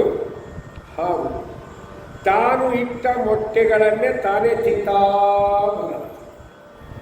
ಅದರ ಒಂದೆರಡೇನಾದರೂ ಮಿಸ್ ಆಗಿ ಆಚೆ ಈಚೆ ಹೋಗಿದ್ದೆ ಹೊರಗೆ ಆಗೋದು. ಹೌದಾ? ಅದು ಹಾಗೇ ತಿಂತಾ ಬರ್ತಲ್ಲ. ಯಾಕಂದರೆ ಅವು ಚಲಿಸುವುದಿಲ್ಲ, ಮೊಟ್ಟೆಗಳು ಚಲಿಸುವುದಿಲ್ಲ. ಅಷ್ಟವಕ್ರ ಹೇಳ್ತಾರೆ. ಮತ್ತೊಂದು ಪ್ರಶ್ನೆ ಕೇಳಿದ್ನಲ್ಲವ, ಯಾವುದು? ಯಾವುದಕ್ಕೂ ಹೃದಯವೇ ಇಲ್ಲ. ವಸ್ತು ಇದೆ, ಅದಕ್ಕೆ ಯಾವುದಿಲ್ಲ? ಹೃದಯ, ಮನಸ್ಸಿಲ್ಲ. ಅದು ಯಾವುದು ಅಂದರೆ ಕಲ್ಲು. ಕಲ್ಲಿಗೆ ಹೃದಯ ಇಲ್ಲ. ಯಾರಾದರೂ ಸ್ವಲ್ಪ ಕಠಿಣವಾದ ಮನಸ್ಸಿನವರು ಇರ್ತಾರಲ್ಲ, ಅಂತಲೇ ಅವನ ಮನಸ್ಸು ಕಲ್ಲು. ಅವನಿಗೆ ಯಾಕೆ ಕೇಳಿಕ್ಕೆ ಹೋಗಿ ನಿಮ್ಗೆ ಬೈತಾನಿಲ್ಲ. ಆ ದೃಷ್ಟಾಂತ ಕೊಡೋದು ಯಾವುದು? ನಾವು ಕಲ್ಲು. ಅದಕ್ಕೆ ಕಲ್ಲಿಗೆ ಏನಿಲ್ಲ? ಮನಸ್ಸು ಇಲ್ಲ. ಯಾವುದು ಅತಿ ವೇಗದಿಂದ ವೃದ್ಧಿ ಆಗುತ್ತೆ ಅನ್ನೋ ಪ್ರಶ್ನೆಗೆ ಅಷ್ಟಾವಕ್ರ ಉತ್ತರ ಹೇಳ್ತಾನೆ. ನದಿ ಅತಿ ವೇಗದಿಂದ ವೃದ್ಧಿ ಆಗ್ತದೆ. ನದಿ ಹರಿತದಲ್ಲ, ಪ್ರಾರಂಭದಲ್ಲಿ ಸ್ವಲ್ಪ ಸ್ವಲ್ಪ ಇರ್ತದೆ ಉಗಮ, ಅದರದ್ದು ಮುಂದೆ ಹೊರಟು ಅಂದರೆ ಅತಿ ವೇಗವಾಗಿ ಹರಿಯುತ್ತದೆ ಅಂತ ಹೇಳಿದ್ದಾರೆ. ಅದಕ್ಕೆ ಮುಂದೆ ಹೇಳ್ತಾರೆ ಮಹಾನುಭಾವರು. ಅಷ್ಟಾವಕ್ರ ಇಷ್ಟು ಪ್ರಶ್ನೆಗೆ ಉತ್ತರವನ್ನು ಹೇಳಿದ ಮೇಲೆ ಆ ರಾಜ ಮತ್ತೆ ಪ್ರಶ್ನೆ ಕೇಳ್ತಾನೆ. ಬಂದಿ, ಏನು? ನೀನು ಮನುಷ್ಯನಲ್ಲ, ದೇವತೆಯಂತೆ ಮಾತಾಡ್ತಾ ಇದ್ದಿ. ನೀನು ಬಾಲಕನಲ್ಲ, ಆದರೆ ಸಾವಿರ ಅಂತ ಅಭಿಪ್ರಾಯ ತಿಳಿಸ್ತಾ ಇದ್ದಿ. ಮಾತಿನ ಪ್ರವಾಹದಲ್ಲಿ ನಿನ್ನ ಸಮಾನ ಇಲ್ಲ ಅಂತ ತಿಳ್ಕೊಂಡಿದ್ದಿ. ಆದ್ದರಿಂದ ನಿನಗೆ ದ್ವಾರ ತೆರೆಯಲ್ಪಡುವುದಿಲ್ಲ. ನಮ್ಮ ಪ್ರಶ್ನೆಗಳಿಗೆ ಇನ್ನೂ ಸ್ವಲ್ಪ ಉತ್ತರ ಕೊಡುವುದು ಅಂತ ಕೇಳ್ತಾ ಇದ್ದಾನೆ ಮಹಾನುಭಾವ. ಆವಾಗ ಮತ್ತೆ ಪ್ರಶ್ನೆ ಕೇಳ್ತಾನೆ ಬಂದಿ. ಏನು ಮತ್ತೆ ಪ್ರಶ್ನೆ ಕೇಳಿದ ಅಂದರೆ ಅವ ಹೇಳ್ತಾ ಇದ್ದಾನೆ, ನೋಡಪ್ಪ ಅಷ್ಟಾವಕ್ರ, ಒಂದು ವಸ್ತು ಇರುತ್ತೆ, ಅದಕ್ಕೆ ಅನೇಕ ನಾಲಿಗೆಗಳಿವೆ. ಅದು ಯಾವುದು? ವಸ್ತು ಒಂದಿದೆ, ಅದಕ್ಕೆ ಅನೇಕ ನಾಲಿಗೆಗಳಿವೆ. ವ್ಯಕ್ತಿ, ವಸ್ತು ಅಂದರೆ ವ್ಯಕ್ತಿ, ಹೌದಾ? ಅಥವಾ ವಸ್ತು ಅಂದರೆ ಒಂದು ವಸ್ತು ಅಂತ ಇಟ್ಕೊಳ್ಳಿ. ಈಗ ಅದಕ್ಕೆ ನಾಲಿಗೆಗಳು ಬಹಳ ಇದೆ. ಎಷ್ಟಿದೆ ಅಂದರೆ 7 ನಾಲಿಗೆ ಇದೆ. ಆ ವಸ್ತು ಯಾವುದು ಅಂದರೆ ಅಗ್ನಿ. ಅಗ್ನಿಗೆ ಎಷ್ಟು ನಾಲಿಗೆಗಳಿದೆ? 7. ಅದಕ್ಕೆ ಅಗ್ನಿಗೆ ಒಂದು ಹೆಸರಿದೆ, ಸಪ್ತಜಿಹ್ವಾಯ ನಮಃ ಅಂತ ಇದೆ. ಹೌದಾ? ಸಪ್ತಮುಖಾಯ ನಮಃ ಅಂತಲೂ ಹೆಸರಿದೆ. ಮುಖ, ನಾಲಿಗೆ ಎರಡನ್ನ ಒಂದೇ ರೀತಿಯಲ್ಲಿ ಬಳಸುವ ಒಂದು ರೂಢಿ ಅಂತ ಹೇಳ್ತಾರೆ. ಅದಕ್ಕೆ ಅಗ್ನಿಗೆ ಎಷ್ಟಿದೆ? 7 ನಾಲಿಗೆ ಇದೆ. ಮತ್ತೆ ಒಂದು ಪ್ರಶ್ನೆ ಕೇಳ್ತಾನೆ, ಏನು? 2 ಕಡೆ ಹರಿಯುವ ನದಿ ಇದೆ, ಆ ನದಿ ಯಾವುದು ಅಂತ. ಏಕಕಾಲಕ್ಕೆ 2 ಕಡೆ ಹರಿತದದು. ಒಂದು ಕಾಲಕ್ಕೆ ಒಂದು ಸೈಡ್ ಹರಿತು, ಮತ್ತೊಂದು ಕಾಲಕ್ಕೆ ಇನ್ನೊಂದು ಸೈಡ್ ಬಂತು ಅಂದ್ರೆ ಆ ವಿಷಯ ಬೇರೆ. ಇದು ಹಂಗಲ್ಲ, ಏಕಕಾಲಕ್ಕೆ 2 ಮುಖವಾಗಿ ನದಿ ಹರಿತಾ ಇದೆ. ಹಿಂಗನೂ ಹರಿತದೆ, ಹಿಂಗನೂ ಹರಿತದೆ. ಆ ನದಿಯ ಹೆಸರೇನು ಅಂತ ಕೇಳಿ ತಕ್ಷಣ ಹೇಳ್ತಾನೆ, ಆ ನದಿಯ ಹೆಸರು ಯಾವುದು ಅಂದರೆ ಕರ್ಮಗಳು ಅನ್ನುವ ನದಿ. ಇದು ಏಕಕಾಲಕ್ಕೆ ಹರಿತದೆ. ಒಂದು ಹಿಂಗೆ ಹರಿತದೆ, ಇನ್ನೊಂದು ಹಿಂಗೆ ಹರಿತದೆ. ಅದು ಯಾವುದು? ಜೀವರು ಪಾಪಗಳನ್ನು ಮಾಡ್ತಾರೆ, ಪುಣ್ಯ ಕರ್ಮಗಳನ್ನು ಮಾಡ್ತಾರೆ. ಸ್ವಲ್ಪ ಪಾಪ ಮಾಡ್ತಾರೆ, ಮತ್ತೆ ಪುಣ್ಯ ಮಾಡ್ತಾರೆ, ಮತ್ತೆ ಪಾಪ ಮಾಡ್ತಾರೆ, ಮತ್ತೆ ಪುಣ್ಯ ಮಾಡ್ತಾರೆ. ಯಾವಾಗಲೂ ಪುಣ್ಯ ಕರ್ಮಗಳನ್ನೇ ಜೀವನ ಮಾಡೋದಿಲ್ಲ. ಜೀವನದಲ್ಲಿ 2 ನಡೀತಾ ಇರ್ತದಲ್ಲ. ಎದುರು ಬಂದ ಆಚಾರ್ಯ ನಮಸ್ಕಾರ ಮಾಡ್ತಾರೆ, ಸಾಕಾಗಿ ಮಾಡ್ತಾರೆ, ಹೋ ಅಂತಾರೆ. ಹೋದ್ಮೇಲೆ ಬೈತಾರೆ, ಇವನ್ನ ಯಾಕೆ ಕಲಿಸಿಬಿಡಿ, ಹಾಳಾಗಲ್ಲ, ಸಾಕಾಗಿಲ್ಲ ಎಂದು ಮನೆಗೆ ಹೋಗ್ತಾರೆ ಅಂತ. ಅಲ್ಲ, ನೀವೆಲ್ಲ ಒಳ್ಳೆಯದಪ್ಪ, ನೀವು ಒಳ್ಳೆಯ ಸಂತೋಷ ಆಗಿದೆ, ಆ ವಿಷಯ ನೀವೊಂದು ತಿಳ್ಕೊಬೇಡ. ಟೋಟಲಿ ಈ ರೀತಿಯಾದ ಮಾತುಗಳನ್ನು ಅಂತೀವಲ್ಲ, ಅವಾಗ 2 ಕೆಲಸ ಆಯಿತು. ಏನು ಕೆಲಸ ಆಯ್ತು? ಈಗ ಅವರನ್ನು ಕರೆದು ಆಧಾರ ಮಾಡಿದ್ದು ಒಂದು ಪುಣ್ಯದ ಕೆಲಸವಾದರೆ, ಅವರು ಹೋದ ಮೇಲೆ ಅವರು ನಿಂದೆಯನ್ನು ಮಾಡಿದರೆ ಅದು ಮತ್ತೊಂದು ಪಾಪದ ಕೆಲಸ. ಅದಕ್ಕೆ ಯಾರನ್ನು ನಿಂದೆ ಮಾಡಬೇಡ ಅಂತ ಶಾಸ್ತ್ರ ಹೇಳಿದೆ. ನೀನು ಮಾಡಿದ ಪುಣ್ಯಗಳು ನಿನಗೆ ಉಳಿಬೇಕೋ, ನೀನು ಒಂದು ಕೆಲಸ ಮಾಡಬೇಕು, ಅವರ ಸೇವೆ ಮಾಡು, ನಿಂದೆ ಮಾಡಬೇಡ. ಯಾಕೆ ನೀನು ಸೇವೆ ಮಾಡಿದ್ದ ವೈಯಕ್ತಿಕ ವ್ಯಕ್ತಿಗಲ್ಲ, ಅಂತರ್ಯಾಮಿಯಾಗಿರ್ತಕ್ಕಂಥ ಭಗವಂತನಿಗೆ ಸೇವೆ ಮಾಡಿದ್ದಿ. ಅದಕ್ಕೆ ಸುಮ್ಮನೆ ಬಾಯಿ ಮುಚ್ಕೊಂಡು ಕೂತ್ಕ, ಹೆಚ್ಚಿಗೆ ಮಾತಾಡ್ಲಿಕ್ಕೆ ಹೋಗಬೇಡ. ಹೆಚ್ಚಿಗೆ ಮಾತಾಡಿದರೂ ಅದೇನಾಗುತ್ತದೆ? ಅದು ಸಂಸಾರ ಬಂಧನಕ್ಕೆ ಕಾರಣ. ಅದಕ್ಕೆ ಜಡಭರತನ ಕಥೆಯನ್ನು ತಾವೆಲ್ಲ ಕೇಳಿದ್ದೀರಲ್ವ, ಅವರು ಮಾತೇ ಆಡಲಿಲ್ಲ. ಯಾಕೆ ಮಾತಾಡಲಿಲ್ಲ? ಮಾತೇ ಬಂಧನಕ್ಕೆ ಕಾರಣ, ಮಾತೇ ಮೋಚನಕ್ಕೆ ಕಾರಣ. ನಮ್ಮ ಮಾತುಗಳನ್ನು ಭಗವತ್ಪರವಾಗಿ ನಾವು ಮಾತಾಡಿದರೆ ನಮಗೆ ಸಂಸಾರ ಮೋಚನ ಆಗುತ್ತೆ. ನಮ್ಮ ಮಾತುಗಳನ್ನು ನಾವು ಲೌಕಿಕ ಪರವಾಗಿ ಮಾತಾಡಿದರೆ ನಮಗೇನಾಗುತ್ತೆ? ಬಂಧನ ಆಗುತ್ತೆ. ಹಾಗಾಗಿ ಮಾತಾಡಲೇಬಾರ್ದ? ಮತ್ತೊಂದು ಪ್ರಶ್ನೆ ಮಾಡ್ತಾರೆ, ಮಾತಾಡಬಾರ್ದ? ಅಂದರೆ ಮಾತು ಬಂದರೆ ಮಾತೇ ಆಡಬಾರ್ದು ಅಂದರೆ ಮಾತು ಎಷ್ಟು ಬೇಕು ಅಷ್ಟೇ ಆಡಬೇಕು, ಎಕ್ಸ್ಟ್ರಾ ಆಡಬಾರ್ದು. ಮಾತಾಡಿದ್ರೆ ಜೀವನ ನಡೆಯಿಲ್ಲ. ಹೌದಾ? ವ್ಯವಹಾರ ನಡೆಯಂಗಿಲ್ಲ. ವ್ಯವಹಾರ ನಡೀಬೇಕು ಅಂದರೆ ಮಾತಾಡಬೇಕು, ಜೀವನ ನಡೀಬೇಕು ಅಂದರೆ ಮಾತಾಡಬೇಕು, ನಾವು ಮಾಡುವ ವೃತ್ತಿಯಲ್ಲಿ ನಾವು ಮಾತಾಡಬೇಕು. ಹೌದಾ? ಮತ್ತು ಮಾತಾಡಬಾರ್ದು, ಎಷ್ಟು ಬೇಕು ಅಷ್ಟೇ ಮಾತಾಡಿದ್ರೆ ಎಕ್ಸ್ಟ್ರಾ ಮಾತಾಡಬೇಡ. ಹಾಡು ಹರಟೆಗೆ ಹೋಗಬೇಡ, ವಿಜಯರಾಯ ಅಂತಾರೆ.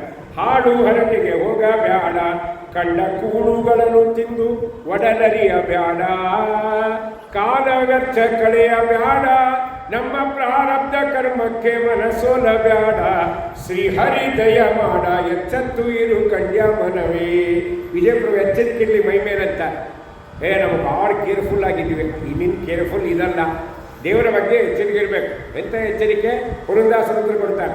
ಎಚ್ಚರಗೊಳ್ಳಲಿಲ್ಲ ಮನವೇ ಹುಚ್ಚನಾದೆನಲ್ಲ, ಎಚ್ಚರಗೊಳ್ಳಲಿಲ್ಲ ಮನವೇ ಹುಚ್ಚನಾದೆನಲ್ಲ, ಮುಪ್ಪು ಬಂದಿತಲ್ಲ ಪಾಯಸ ತಪ್ಪದೆ ಉಣಲಿಲ್ಲ, ತಿಪ್ಪೆಯ ಮೇಲೆ ತುಪ್ಪದ ಬಿಂದಿಗೆ ತಿಪ್ಪೆಯ ಮೇಲೆ ಹೊಪ್ಪನೆ ಬಿತ್ತಲ್ಲ, ಮಾಡು ಸಿಕ್ಕದಲ್ಲ ಮಡಿಲ ಗೂಡು ಸಿಕ್ಕದಲ್ಲ, ಎಚ್ಚರಗೊಳ್ಳಲಿಲ್ಲ.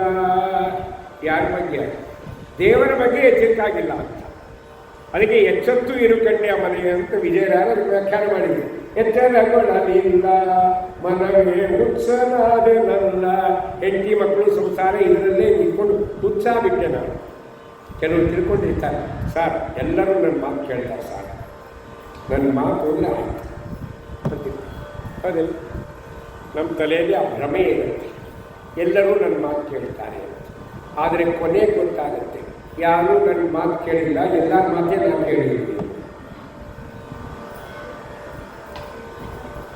ಅದಕ್ಕೆ ಜ್ಞಾನಿಗಳಂದರು ಹುಚ್ಚನಾದೆನಲ್ಲ ಮುಪ್ಪು ಬಂದಿತ್ತಲ್ಲ, ವಯಸ್ಸಾಯ್ತಲ್ಲವ ಪಾಯಸ ತಪ್ಪದೆ ಉಣಲಿಲ್ಲ. ಒಂದಿನ ಅಪ್ಪಿ ತಪ್ಪಿ ಪಾಯಸ ತಿಂದಿಲ್ಲ. ಅದು ಈ ಮಾತು ಕೇಳಿ ಸುಮ್ಮನೆ ಕೊಡ್ತೀರ. ನಾವು ನಿಮ್ಮನೆ ಗಂಟೆ ಕರೆದಾಗ ಪಾಯಸ ಮಾಡ್ತೀವಿ, ದೇವರ ನೈವೇದ್ಯಕ್ಕೆ ಪಾಯಸ ಮಾಡ್ತೀವಿ, ಹಬ್ಬ ಹುಣ್ಣಿಮೆ ಆದರೆ ಮನೆಗೆ ಏನು ಮಾಡ್ತೀವಿ? ಪಾಯಸ ಮಾಡ್ತೀವಿ.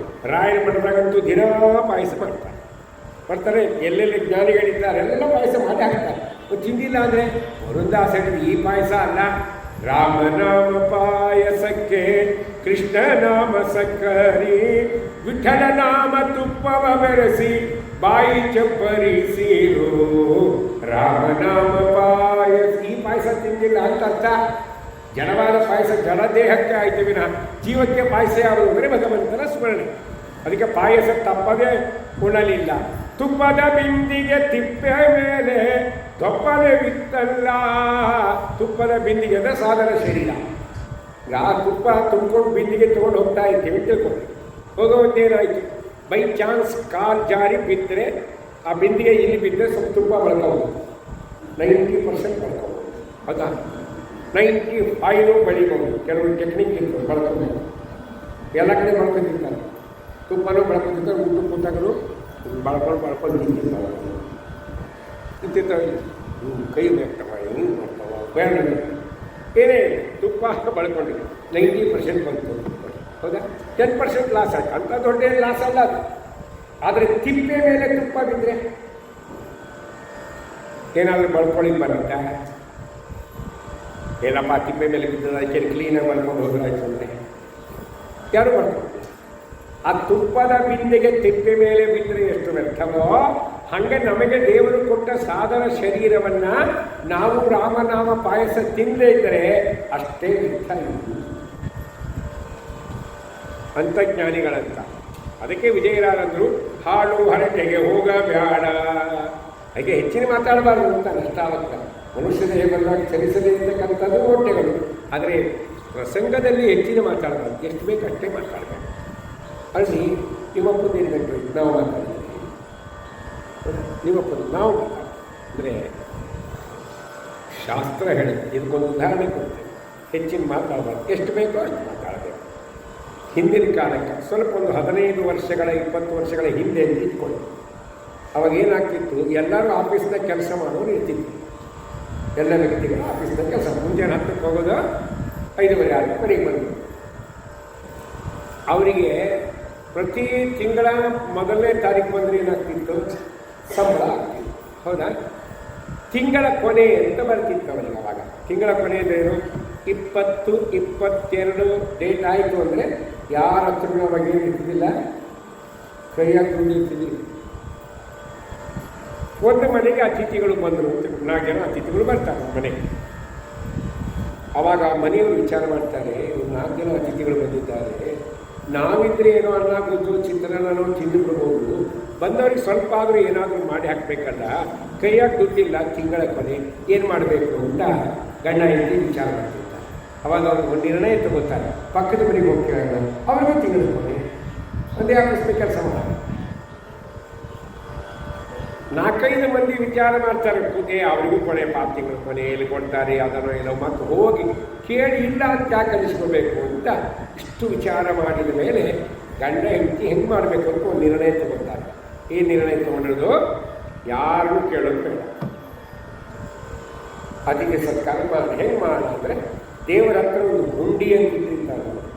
ದೇವರ ಹತ್ರ ಹುಂಡಿ ಅಂತ ಇಟ್ಟಿರ್ತಾರೆ. ಈಗ ಅದಕ್ಕೆ ಅವಾಗ ಸ್ವಲ್ಪ ಏನು ಮಾಡ್ತಾರೆ, ದುಡ್ಡು ಹಾಕ್ತಿರ್ತಾರೆ. ಇನ್ನು ₹1, ₹2 ಹಿಂಗೆ ಹಾಕ್ತೀವಿ, ಇನ್ನೂರ 50, 100 ಹಿಂಗೆ ಹಾಕ್ತಾರೆ. ಆ ಹುಂಡಿ ದುಡ್ಡು ಇರ್ತಿತ್ತಲ್ಲ, ಅವಾಗ ಅಂತಾರೆ ಗಂಡ ಹೆಂಡತಿ ಯಾರ ಹತ್ರ ಕೇಳಬೇಡ, ಹೆಂಗಿದ್ರು ಹುಂಡಿ ದುಡ್ಡಿದೆ, ಇವತ್ತಿನ ಖರ್ಚಿಗೆ ಎಷ್ಟು ಬೇಕೋ ಅಷ್ಟನ್ನು ಮಾತ್ರ ತೊಗೊಂಡಿದ್ದೇನೆ, ನಾಳೆ ಫಸ್ಟ್ ಬಂದ್ಕೊಳ್ಳಿ ಸಂಬಳ ಬಂದ್ಕೊಳ್ಳಿ ಏನು ಮಾಡೋದು, ಎಷ್ಟು ತೊಗೊಂಡಿರ್ತೀವಿ ಅಷ್ಟನ್ನು ಮತ್ತೆ ಹಾಕ. ಆ ಹುಂಡಿ ದುಡ್ಡು ಬಳಸಿದ್ದು ತಪ್ಪು, ಹೌದಾ? ಆ ತಪ್ಪಿಗಾಗೆ ಸ್ವಲ್ಪ ಫೈನ್ ರೂಪದಲ್ಲಿ ₹2 ಎಕ್ಸ್ಟ್ರಾ ಹಾಕೋಣ ಅಂತ ವಿಚಾರ ಮಾಡಿ ಆ ಹುಂಡಿಯಿಂದ ಆ ದುಡ್ಡು ತೆಗೆದುಕೊಂಡು ಅವತ್ತಿಗೆ ಏನಿರಬೇಕು ಎಲ್ಲ ವ್ಯವಸ್ಥೆಗಳನ್ನು ಮಾಡಿ ಅತಿಥಿಗಳಿಗೆ ಸಂತೋಷಪಡಿಸಿ ಅವರನ್ನು ಕಳಿಸಿಬಿಡ್ತಾರೆ. ಮುಂದೆ ಫಸ್ಟ್ ಆದ ತಕ್ಷಣ ಸಂಬಳ ಬಂದ ತಕ್ಷಣ ಏನು ಮಾಡ್ತಾರೆ, ಎಷ್ಟು ಬಳಸಿರ್ತಾರಲ್ಲ ₹10 ಅದನ್ನು ಹಾಕಿಬಿಡ್ತಾರೆ ಮೊದಲು, ಇದು ಬಳಸಿದ್ದು, ₹2 ಇದಕ್ಕೇನಿದು ಫೈನು ಅಂತ ಹಾಕ್ತಾರೆ. ಅಲ್ಲ, ಅದಕ್ಕೆ ಅದು ನಿಮ್ಮ ದುಡ್ಡೇ ಅಲ್ವಾ, ನೀವೇ ಹಾಕಿದ್ದಲ್ವಾ, ಅದು ನೀವು ಬಳಸಿದರೆ ಬಿಟ್ಟು ಯಾಕೆ ಫೈನ್ ಹಾಕಿದೆ ಅಂದರೆ ಅದು ನಮಗೆ ಸೇರಿದ್ದಲ್ಲ. ಯಾರಿಗೆ ಸೇರಿದ್ದ ದುಡ್ಡು? ದೇವರಿಗೆ ಸೇರಿದ್ದಲ್ವಾ. ದೇವರ ದುಡ್ಡನ್ನು ನಾವು ಬಳಸೋದು ತಪ್ಪು. ದೇವರಿಗಾಗಿ ಮೀಸಲಿಟ್ಟ ದುಡ್ಡನ್ನು ಅಥವಾ ವಸ್ತುವನ್ನು ನಾವು ಬಳಸೋದು ತಪ್ಪು. ಬಳಸಿದ್ದೇವೆ, ಇದಕ್ಕೆ ನಾವು ತಪ್ಪುದಂಡ ಅಂತ ಹಾಕಬೇಕು. ಹೌದಾ? ಹಾಕ್ತೀವಿ. ಹಾಗೆ ಈ ಎಕ್ಸಾಂಪಲ್ ಯಾಕೆ ಹೋಗ್ತೀವಿ ಅಂದರೆ ಅದೇ ಮಾತು ಶಾಸ್ತ್ರ ಹೇಳುತ್ತೆ. ಏನು ಹೇಳುತ್ತೆ? ಈಗ ನಾವು ಮಾತಾಡ್ತೀವಲ್ಲ, ನಾವು ಮಾತಾಡಲಿಕ್ಕೆ ನಮಗೇನು ಬೇಕು? ವರ್ಣಗಳು ಬೇಕು. ವರ್ಣಗಳು, ಅಕ್ಷರಗಳು, ಅಕ್ಷರಗಳ ಜೋಡಣೆಯಿಂದ ಶಬ್ದ, ಶಬ್ದಗಳ ಜೋಡಣೆಯಿಂದ ವಾಕ್ಯ, ವಾಕ್ಯಗಳ ಜೋಡಣೆಯಿಂದ ವಿಷಯ ಪ್ರಸ್ತಾವನೆ, ಇಷ್ಟ ಅದು. ಹಾಗಾದರೆ ನಾವು ಮಾತಾಡಬೇಕು ಅಂದರೆ ನಮಗೆ ಅಕ್ಷರಗಳು ಬೇಕು, ಅಕ್ಷರಗಳಿಂದ ಜೋಡಣೆ ಇದು ಶಬ್ದಗಳಾಗತ್ತೆ. ಈ ಅಕ್ಷರಗಳು ಯಾರು? ನಮ್ಮವ ಏಕಪಂಚಾಶತ್ ವರ್ಣ ಅಂತವನೇನು ಎಷ್ಟು ಅಕ್ಷರಗಳಿವೆ? 51 ಅಕ್ಷರಗಳಿವೆ. ಅವು ಎಲ್ಲಿಂದ ಪ್ರಾರಂಭ? ಅದಿಂದ ಕ್ಷಕಾರ ವರ್ಣಕ್ಕೆ ಪ್ರಾರಂಭ. ಇವೆಲ್ಲವೂ ಯಾರನ್ನು ಕೊಂಡಾಡುತ್ತೆ? ದೇವರನ್ನು ಕೊಂಡಾಡ್ತೇವಿಲ್ಲ. ಅದನ್ನೇ ವಿಜಯರಾಯ ಹೇಳ್ತಾರೆ, ಮೊದಲು ಕ್ಷಕಾರ ಅಂತ ಈ ಮಹಾವರ್ಣಗಳೆಲ್ಲ ಸ್ವಾಮಿಯಾದ ವಿಷ್ಣುವಿನ ನಾಮವೆಂದರಿತವಗೆ ಆನಂದ ಆನಂದ ಮತ್ತೆ ಪರಮಾನಂದ ಆನಂದ ಆನಂದ ಆನಂದನ ಕಂದನೊಲಿಯೇ ಏನಂದದ್ದೇ ವೇದ ವೃಂದ ಆನಂದ ಆನಂದ. ವಿಜಯರಾಯ ಸುಂದರವಾದ ವ್ಯಾಖ್ಯಾನ ಮಾಡ್ತಾರೆ, ಸರಳವಾದ ಭಾಷೆ. ಏನು? ಮೊದಲು ಕ್ಷಕಾರ ಅಂತ ಈ ಮಹಾವರ್ಣಗಳೆಲ್ಲ ಅದಿಂದ ಕ್ಷಕಾರದವರೆಗೆ ಇರ್ತಕ್ಕಂಥ ಇವೆಲ್ಲ ಅಕ್ಷರ ಯಾರ್ದಿದು? ಸ್ವಾಮಿಯಾದ ವಿಷ್ಣುವಿನ ನಾಮವೆಂದರಿತವ ಎಲ್ಲ ಭಗವಂತನ ನಾಮಗಳು. ಅಮ್ಮಜಾಯ ನಮಃ, ಆನಂದಾಯ ನಮಃ, ಈ ಇಂದ್ರಾಯ ನಮಃ, ಓಂ ಈಶಾನ್ಯಾಯ ನಮಃ ಅಂಥೇಳಿ ಮಾತೃಕಾನ್ಯಾಸ ಅಂತಿದೆ ನಮ್ಮಲ್ಲಿ 2 ಇದೆ. ಏನಿದೆ? ಒಂದು ತತ್ವನ್ಯಾಸ ಇದೆ, ಇನ್ನೊಂದು ಏನಿದೆ? ಮಾತೃಕಾನ್ಯಾಸ ಅಂತಿದೆ. ಅದು ಮಾಡೋರಿಗೆ ಗೊತ್ತಿರ್ತಾವೆ, ಹೌದಿಲ್ಲ? ದಿನ ಮಾಡೋರಿಗೆ ನೆನಪಿರ್ತಾವ, ಗೊತ್ತಿರ್ತಾವೆ. ಕೆಲವು ಅದು ಗೊತ್ತೇ ಇರೋಂಗಿಲ್ಲ. ಏನಪ್ಪ ಸ್ವಲ್ಪ ತತ್ವನ್ಯಾಸ ಮಾತ್ರ ಮಾಡ್ಕೊತೀಯ, ಆಚಾರ್ಯರು ನಮ್ಮ ತಾತ ಮಾಡಿಲ್ಲ, ನಮ್ಮ ಅಪ್ಪ ಮಾಡಿಲ್ಲ, ನಮಗೂ ಗೊತ್ತಿಲ್ಲ ಅಂತಾರೆ. ಕೆಲವರಿಗೆ ನೆನಪೇ ಇರೋಂಗಿಲ್ಲ, ಜನ್ಮದಾಗ ಮಾಡಿರಂಗಿಲ್ಲ, ಯಾವಾಗೋ ಒಂದು ಸರಿ ಮಾಡಿರ್ತಾವೆ. ಕೆಲವು ಸಮಯದಲ್ಲಿ ಮಾಡಿಸಿರ್ತಾರೆ ನನಗೆ ತತ್ವ ಪುರೋಹಿತರು ಪಾಪ ಅವ್ರಿಗೊಂದು ಬಿಡ್ಲಾದ ಕರ್ಮ ಅವರೇ ಮಾಡ್ಕೊಂಡ್ಬಂದಿರ್ತಾರೆ ಹಿಂಗಾಗಿ ಹಿಂಗಾಗಿ ಅಂತ.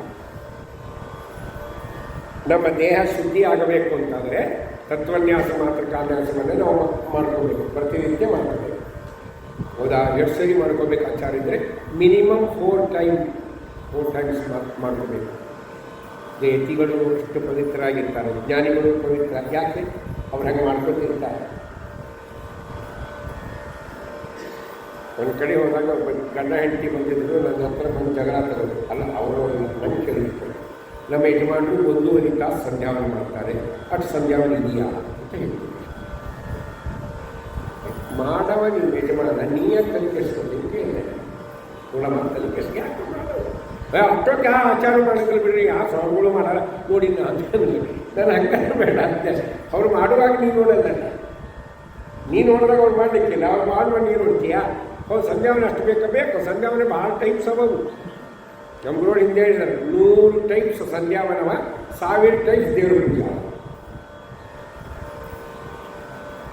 ಈಗ ನಾವು ತತ್ವನ್ಯಾಸ ಮಾತ್ರ ಕಾನ್ಯಾಸ ಮಾಡಿಕೊಂಡು ಸಂಧ್ಯಾವಂದನೆ ಮಾಡ್ತೀವಿ ಅಂತಾದರೆ ಅದರ ಗಾಯತ್ರಿ ಮಂತ್ರದ ಮೊದಲು ಮಾಡಬೇಕು. ತತ್ವನ್ಯಾಸ ಮಾತ್ರ ಕಾನ್ಯಾಸ ಮಾಡಿಕೊಂಡು ಗಾಯತ್ರಿ ಮಂತ್ರ, ಅದರ ಮೂಲಕ ನಾರಾಯಣ ಮಂತ್ರ. ಹೌದಾ?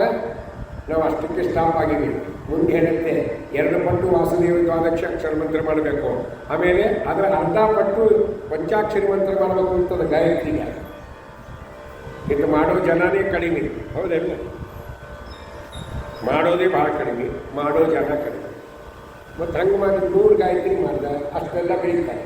ಆಮೇಲೆ ಮತ್ತೆ ಒಂದು ತತ್ವನ್ಯಾಸ ಮಾತ್ರ ಕಾನ್ಯಾಸ ಮಾಡಬೇಕು. ಅದೆಲ್ಲ ಮುಗಿದ್ಮೇಲೆ ದೇಹ ಶುದ್ಧಿಗಾಗಿ ಮಾಡ್ತೀವಿ. ಎಲ್ಲ 108 ಅಂತ ಹೇಳಿದ್ದೆ, ನೀವು ಯಾಕೆ ತಲೆಕೆಸ್ಕೊಂಡಿದ್ದೀರಿ? ಹಾಗೆ ನಮ್ಮ ದೇಹ ಶುದ್ಧಿ ಇರಬೇಕು ಅಂತ ನಾವೇನು ಮಾಡೋಕ್ಕೆ ಪ್ರತಿನಿತ್ಯ ತತ್ವನ್ಯಾಸ ಮಾತ್ರ ಕಾನ್ಯಾಸ ಮಾಡಬೇಕು. ಈಗ ದೊಡ್ಡ ದೇವರ ಪೂಜೆ ಅಂತಾರಲ್ಲ, ಏನು ಅದೇನ ಪ್ರತಿಮದೆಯಲ್ಲಿ ದೇವರನ್ನು ಆವಾಹನ ಮಾಡುವಾಗ ಈ ಕ್ರಮ ಹೇಳಿದ್ದಾರೆ. ಹಂಗೆ ಆ ಮಾತೃಕಾನ್ಯಾಸದಲ್ಲಿ ಭಗವಂತನ 51 ಅಕ್ಷರಗಳಿಗೂ ಯಾವ ಹೆಸರಿದೆ? ಅಂ ಅಜಾಯ ನಮಃ, ಅದಿಂದ ಕ್ಷಕಾರ, ಆಂ ಆನಂದಾಯ ನಮಃ ಅಂತ ದೇವರಿಸಿದೆ. ಅದಕ್ಕೆ ವಿಜಯರಾರಂತ ನಾವು ಮಾತಾಡ್ತಕ್ಕಂಥ ಎಲ್ಲ ವರ್ಣಗಳು ಅದು ಯಾರಿಗೂ ದೇವರು. ಹಾಗಾದರೆ ದೇವರ ವಸ್ತುವನ್ನು ನಾವು ತಗೊಂಡು ಬಳಸೋದು ತಪ್ಪು ಅಲ್ವಾ? ಅದಕ್ಕೆ ಬಳಸದೇ ಇರಲಿಕ್ಕಾಗಲ್ಲ. ಅವರೇನು ಮಾಡಿದ್ರು, ಅವತ್ತು ಹುಂಡಿ ತಗೊಂಡು ಅವತ್ತಿನ ದಿವಸ ಎಷ್ಟು ಬೇಕೋ ಅಷ್ಟೇ ಬಳಸಿದ್ರು. ಅದರಂತೆ ನಾವು ಎಷ್ಟು ಬೇಕೋ ಅಷ್ಟೇ ಮಾತುಗಳನ್ನು ಆಡಬೇಕು. ಅಷ್ಟು ಮಾತು ದೇವರ ಪರವಾಗಿದ್ದು ನಾವು ಬಳಸಿದ ತಪ್ಪು. ಅದಕ್ಕೆ ನಾವು ದಂಡ ಹಾಕಬೇಕು. ಫೈನ್ ಏನು ಹಾಕಬೇಕು ಅಂದರೆ ಪಾರಾಯಣ ಮಾಡಬೇಕು. ನಮ್ಮಲ್ಲಿ ಪಾರಾಯಣ ಮಾಡುವ ಕ್ರಮ ಬಂತ ಇಲ್ಲ, ಪಾರಾಯಣ ಮಾಡುವ ಸಿಸ್ಟಮ್ ಅಂತ ಇಲ್ಲ. ಕೆಲವರು ಭಾಳ ಪಾರಾಯಣ ಮಾಡ್ತಿರ್ತಾರೆ, ಅದು 1 ತಾಸು 1 ತಾಸು ಪಾರಾಯಣ ಮಾಡ್ತಾರೆ. ವಿಷ್ಣು ಸಹಸ್ರನಾಮ ಪಾರಾಯಣ ಮಾಡ್ತಾರೆ, ಹೋಮಾನ ಪಾರಾಯಣ ಮಾಡ್ತಾರೆ ಇಲ್ಲ. ಅನೇಕ ಮಂತ್ರ ಸ್ತೋತ್ರಗಳನ್ನು ಪಾರಾಯಣ ಮಾಡ್ತಾರೆ. ಯಾಕೆ ಅಂದರೆ ಸ್ವಾಮಿ ನಿನಗಾಗಿ ಇಟ್ಟ ವರ್ಣಗಳು, ನಿನ್ನನ್ನು ಕೊಂಡಾಡ್ತಕ್ಕಂಥ ವರ್ಣಗಳನ್ನು ನಮ್ಮ ಉಪಯೋಗಕ್ಕಾಗಿ ಬಳಸಿದ್ದೇವೆ, ಅದು ತಪ್ಪು. ಅದಕ್ಕೆ ಆ ತಪ್ಪಿಗಾಗಿ ನಾವು ಏನು ಮಾಡ್ತೇವೆ, ನಿನ್ನ ಸ್ತೋತ್ರವನ್ನು ಮಾಡ್ತೇವೆ ಅನ್ನುವ ಭಾವನೆ ನಮಗಿರುತ್ತೆ. ಅದಕ್ಕೆ ಯಾಕೆ ಹೇಳಲಿಕ್ಕೆ ಬಂದೆ ಅಂದರೆ ಎಲ್ಲವೂ ದೇವರದು. ಆ ದೇವರೇನು ಮಾಡ್ತಾರೆ, ನಮಗೆಲ್ಲವನ್ನು ಕೊಟ್ಟು ರಕ್ಷಣೆ ಮಾಡ್ತಾ ಇದ್ದಾನೆ ಅಂತ ಹೇಳಿದ್ದಾರೆ. ಮುಂದೆ ಹೇಳಿದ್ದಾರೆ ಮಹಾನುಭಾವರು, ಮತ್ತೆ ಪ್ರಶ್ನೆ ಮಾಡ್ತಾ ಇದ್ದಾನೆ. ಯಾರು? ಬಂದಿ. ಯಾರಿಗೆ? ಅಷ್ಟಾವಕ್ರನಿಗೆ. ಅವ ಏನು ಹೇಳಿದ? ಮನಸ್ಸಿಗೆ ಯಾರಿಗೆ ಮನಸ್ಸಿಲ್ಲ ಅಂದರೆ ಕಣ್ಣಿಗೆ ಮನಸ್ಸಿಲ್ಲ ಅಂತ. ಕಣ್ಣು ಮಾತಾಡುವುದಿಲ್ಲ. ಹಾಗಾದರೆ ಕಣ್ಣು ಮಾತಾಡಿದ ಕಥೆ ಕೇಳಿಲ್ಲ. ಎಷ್ಟೋ ಬಾರಿ ಕಣ್ಣು ಮಾತಾಡಿದಲ್ಲ, ವೇದ ಹೇಳುತ್ತಿಲ್ಲ. ಕಲ್ಲು ಮಾತಾಡಿತು, ಮಣ್ಣು ಮಾತಾಡಿತು, ನೀರು ಮಾತಾಡಿತು. ಇವು ಉಪನಿಷತ್ತಲ್ಲಿ ಮತ್ತು ವೇದದಲ್ಲಿ ಕಥೆ ಹೇಳಿದ್ದಾರಲ್ವ. ಅಂದರೆ ಅದಕ್ಕೆ ಜ್ಞಾನಿಗಳಂತಾರೆ, ಇದೆಲ್ಲ ಏನು ಗೊತ್ತೋ, ಮಣ್ಣು ಮಾತಾಡಿತು ಅಂದರೆ ಮಣ್ಣು ಮಾತಾಡಲ್ಲ, ಮಣ್ಣು ಜಡ. ಮಣ್ಣಿಗೆ ಅಭಿಮಾನಿ ದೇವತೆ ಮಾತಾಡ್ತಾರೆ ಅಷ್ಟೇ. ಮಣ್ಣು ಮಾತಾಡಿತು ಅಂದರೆ ಅಂತ ಮಣ್ಣಿಗೆ ಅಭಿಮಾನಿ ದೇವತೆ ಮಾತಾಡಲ್ಲ. ಕಣ್ಣು ಮಾತಾಡಿತು ಅಂದರೆ ಅರ್ಥ ಕಣ್ಣಿಗೆ ಅಭಿಮಾನಿಯಾದ ದೇವತೆ ಮಾತಾಡಿದ. ನೀರು ಮಾತಾಡಿತು ಅಂದರೆ ಏನರ್ಥ? ನೀರಿಗೆ ಅಭಿಮಾನಿಯಾದ ವರ್ಣದೇವರು ಮಾತಾಡಿದ್ರು ಅಂತ ಅರ್ಥ. ಹಾಗಾದರೆ ನಿಜವಾದ ಜಡವಾದ ವಸ್ತುಗಳಿಗೆ ಮನಸ್ಸು ಇಲ್ಲ ಅನ್ನುವುದನ್ನು ಜ್ಞಾನಿಗಳು ಹೇಳ್ತಾರೆ. ಅಷ್ಟಾವಕ್ರನಿಗೆ ಕೇಳ್ತಾರೆ, ಈ 4ರ ಒಂದು ಸಂಖ್ಯೆಯನ್ನು ಬಿಡಿಸಿ ಹೇಳುವಂತ 4ರ ಮಹತ್ವ ಏನಿದೆ ಅಂತ ಕೇಳ್ತಾರೆ. ನಾಲ್ಕರ ಮಹತ್ವ ಯಾವುದು ಅದಕ್ಕೆ ಹೇಳ್ತಾರೆ. ಬ್ರಾಹ್ಮಣರಿಗೆ 4 ಘಟ್ಟಗಳಿವೆ. ಯಾವುದದು? ಬ್ರಹ್ಮಚಾರಿ ಆಶ್ರಮ, ಆಮೇಲೆ ಗೃಹಸ್ಥಾಶ್ರಮ, ಆಮೇಲೆ ವಾನಪ್ರಸ್ಥಾಶ್ರಮ, ಆಮೇಲೆ ಇರೋದು ಯಾವುದು? ಸನ್ಯಾಸಾಶ್ರಮ. 4. ಈ 4 ಘಟ್ಟಗಳಿವೆ ಬ್ರಾಹ್ಮಣರಿಗೆ. ಅದು ಹಿಂದಿನ ಕಾಲದಲ್ಲಿ ಇರ್ತಿತ್ತು, ಈಗಿನ ಕಾಲದಲ್ಲಿ ಕಲಿಯುಗದಲ್ಲಿ ಅವೆಲ್ಲ ಇರಲಿಲ್ಲ. ಇರೋದೇ 3 ಆಶ್ರಮ. ಯಾವುದು? ಬ್ರಹ್ಮಚಾರಾಶ್ರಮ, ಗೃಹಸ್ಥಾಶ್ರಮ, ಬಿಟ್ಟರೆ ಸನ್ಯಾಸಾಶ್ರಮ. ವಾನಪ್ರಸ್ಥ ಇಲ್ಲ, ಇಲ್ಲಿಲ್ಲ. ಇನ್ನು ಕೆಲವು ವಾನಪ್ರಸ್ಥಾಶ್ರಮಕ್ಕೆ ಹೋಗ್ತಿದ್ರು, ಹೌದಾ? ಬೇಗನೆ ಮದುವೆ ಮಾಡಿಕೊಂಡು ಮಕ್ಕಳಾದ ಮೇಲೆ ಒಂದು ಲೆವೆಲ್ ಬಂದ ಮೇಲೆ ಸಾಕು, ಸಂಸಾರದಲ್ಲಿ ಹೆಚ್ಚಿನ ಸಾಧನೆ ಆಗಲ್ಲ ಅಂತ ಮಕ್ಕಳಿಗೆ ಮನೆಯನ್ನು ಒಪ್ಪಿಸಿ ತಾವು ಕಾಡಿಗೆ ಹೋಗಿ ಜ್ಞಾನಿಗಳಿಗೆ ಭೇಟಿಯಾಗಿ ಅಲ್ಲಿ ನದಿಗಳಲ್ಲಿ ಸ್ನಾನ ಮಾಡಿ ಅಲ್ಲಿ ಸಿಕ್ಕ ಆಹಾರವನ್ನೇ ತಿಂದು ಹೆಚ್ಚಿನ ಜ್ಞಾನ ಪಡೆದು ಯಾರು ಉಪಾಸನೆ ಮಾಡ್ತಿದ್ರು. ಇದಕ್ಕೇನಂತ ಕರೀತಾರೆ? ವಾನಪ್ರಸ್ಥಾಶ್ರಮ ಅಂತ ಕರೀತಾರೆ. ಈಗ ವಾನಪ್ರಸ್ಥಾಶ್ರಮ ಇಲ್ಲ, ವೃದ್ಧಾಶ್ರಮ ಇದೆ, ಅಲ್ಲಿ ಕಳಿಸಿಬಿಡ್ತಾರೆ ತಾಯಿ ತಂದೆ ಅಲ್ವಾ? ಅದೊಂಥರ ವಾನಪ್ರಸ್ಥಿದ್ದಕ್ಕೆ ಇರಲಿ. ಮುಂದೆ ಸನ್ಯಾಸಾಶ್ರಮ ಅಂತಿದೆ, ಹೌದಾ? ಅದು ಕೊನೆಯ ಆಶ್ರಮ. ಅಲ್ಲಿ ಹೋದ್ಮೇಲೆ ವಾಪಸ್ ಬರಂಗಿಲ್ಲ. ಕಲಿಯುಗದಲ್ಲಿ 4 ಆಶ್ರಮ ಅನುಭವಿಸಿದ್ದಾರೆ. ಯಾರು? ಮಾಧುರೂರಿನ ವಿಷ್ಣು ತೀರ್ಥರು, ವ್ಯಾಸ ತತ್ವಜ್ಞರು, ಇವರು 4 ಆಶ್ರಮ ಅನುಭವಿಸಿದ್ದಾರೆ. ಅದಕ್ಕೆ ವಿಷ್ಣು ತೀರ್ಥರನ್ನು ಕೊಂಡಾಡ್ತಾ ನಮ್ಮ ಕೊಪ್ಪರಿಗರಾಚಾರ ಅಂತಾರೆ, ಸುರರು ಇವರು ಆದ ಕಾರಣ ಎದೃಚ್ಛದಿಂದ ದೊರಕಿತಿದ್ದಗೆ 4 ಆಶ್ರಮ ವರ್ಣನೆ ಮಾಡ್ತಾರೆ. ವಿಷ್ಣು ತೀರ್ಥರು ವ್ಯಾಸತತ್ವರಿಗೆ 4 ಆಶ್ರಮವನ್ನು ಮಹಾನುಭಾವರು ಅನುಭವಿಸಿದ್ದಾರೆ. ಕಲಿಯುಗದಲ್ಲಿ ಭಾಳ ಬೇರೆ ನಡೆಸಬೇಕು. ಅದರಲ್ಲಿ 4 ಘಟ್ಟಗಳಿದೆ ಅಂತ. ಮತ್ತು ಯಾವುದೇ ಯಜ್ಞವನ್ನು ಮಾಡುವಾಗ 4 ಜನ ಸೇರಿ ಮಾಡ್ತಾರೆ. ಇದು 4ರ ಮಹಿಮೆ. ಯಜ್ಞಗಳು ಮಾಡಿ ಮಕ್ಕಳು ಎಷ್ಟು ಜನ ಬರ್ತಾರೆ? 4 ಜನ ಸೇರಿ ಯಜ್ಞ ಮಾಡ್ತಾರೆ. ಮತ್ತು ದಿಕ್ಕುಗಳು ಎಷ್ಟಿವೆ ಅಂದರೆ 4 ದಿಕ್ಕುಗಳಿವೆ. ಪ್ರಧಾನವಾದ ದಿಕ್ಕು ಯಾವುದದು? ಎಲ್ಲರಿಗೂ ಗೊತ್ತು. ಪೂರ್ವ, ದಕ್ಷಿಣ, ಪಶ್ಚಿಮ, ಉತ್ತರ. ನಾವು ಸಂಧ್ಯಾನ ಮಾಡುವಾಗ 4 ದಿಕ್ಕು ಹೆಸರು ತಗೋತೀವಿ, ಹೌದಿಲ್ಲ? ಪ್ರಾಚ್ಯ ದಿಶೆಯಾಚ ದೇವತಾ ಅಂತ ಹೇಳ್ತೀವಿಲ್ಲ. ಪೂರ್ವ ದಿಕ್ಕಿಗೆ ಯಾವ ದೇವತೆ ಇದ್ದಾನೆ ಅವನಿಗೆ ನಮಸ್ಕಾರ ಇಷ್ಟೇ ಮಾಡ್ತೀವಿ ಸಂಧ್ಯಾವಂದನ. ಪೂರ್ವ ದಿಕ್ಕಿಗೆ ಯಾವ ದೇವತೆ ಇದ್ದಾನೆ ಅಂತ ನಾವು ಅನುಸಂಧಾನ ಮಾಡಿಲ್ಲ. ದಿನ ಮಾಡಪ್ಪ ಪ್ರಾಚ್ಯ ದಿಶೆಯಾಚ ದೇವತಾ ಕಾಪಿ ಆಯ್ತಾ ಇಲ್ಲ, ತಿಂಡಿ ಆಯ್ತಾ ಇಲ್ಲ, ದಕ್ಷಿಣ ದಿಶೆಯಾಚ ದೇವತಾ ತಾಕಿಯಾಗಿ ಹಾಕ್ಬಿಡು ಆ ರೀತಿ ಏನೇನೋ ಅನ್ಕೊಂಡು ಮಾಡ್ತೇವೆ.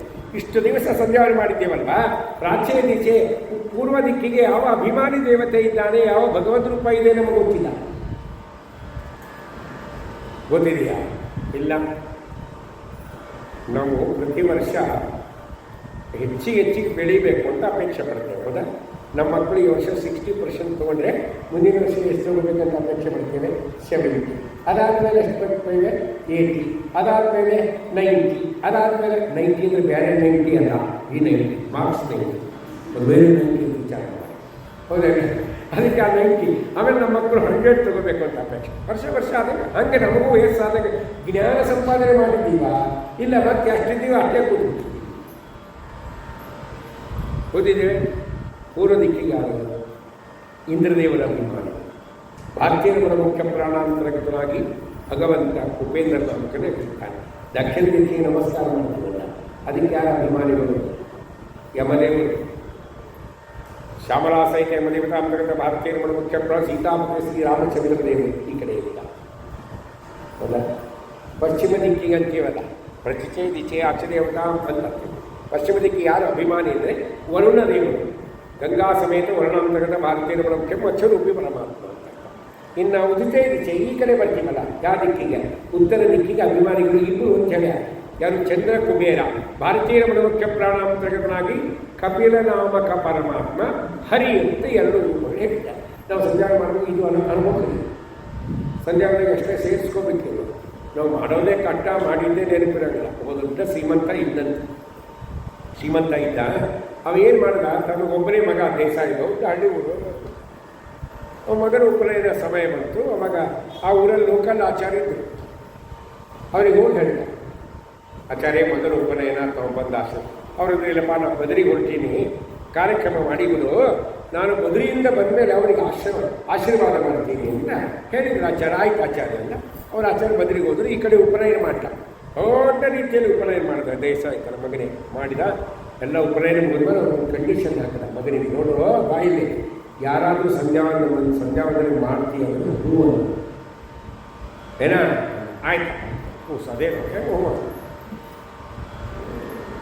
ಯಾರ ಕೈ ಸಂದೇಹ ಮಾಡ್ತೀನಿ ಅಂತ ಇಷ್ಟ ಅಂತಿತ್ತು. ಅಷ್ಟೇ ಮುಗಿಸ್ಬಿಟ್ರು ಎಲ್ಲ. ಇವರು ಆಚಾರ 3 ತಿಂಗಳು ಮದುವೆ ಆಶ್ರಯ ಮಾಡ್ಕೊಂಡು ಬಂದು ಒಂದು ಎರಡು ಮೂರು ದಿನ ಬಿಟ್ಟು ಅವನಿಗೆ ಮನೆ ಬಂದರು. ಸಾಬೇರಿಗೆ ಏನಪ್ಪ ಎಲ್ಲಿದ್ದ ನಿನ್ನ ಮಗ ಎಲ್ಲ ಅಡ್ಡಾಡ್ತಿದ್ದಾನೆ, ಕೈಯಲ್ಲಿ ಆಶೀರ್ವಾದ ಮಾಡ್ತೀನಿ ನಾನು ಅಂತ. ಆಯ್ತು ಪಾಪ ಆಚಾರ ಬಂದು ಬಾರ ಗೋಪಾಲ ಏನು ಬಾ ನಮಸ್ಕಾರ ಮಾಡ ಆಚಾರ. ಅದು ಬಂತ್ರಿ ನಮಸ್ಕಾರ. ಏನಪ್ಪ ಉಪನಯನ ಮಾಡ್ಕೊಂಡ್ಯಾ ಅಂತ ಕೇಳಿದ್ವಿ. ಯಾರು? ಆಚಾರ. ಆ ಹುಡುಗಿಯರಂತ ಆಚಾರ್ಯ ಮಾಡ್ಕೊಂಡೀನಿ ಆಚಾರ್ಯ. ಸಂಧ್ಯಾವಂದನೆ ಮಾಡ್ತೀಯಾ ಅಂತ ಕೇಳಿ. ಯಾರು? ಆಚಾರ್ಯ.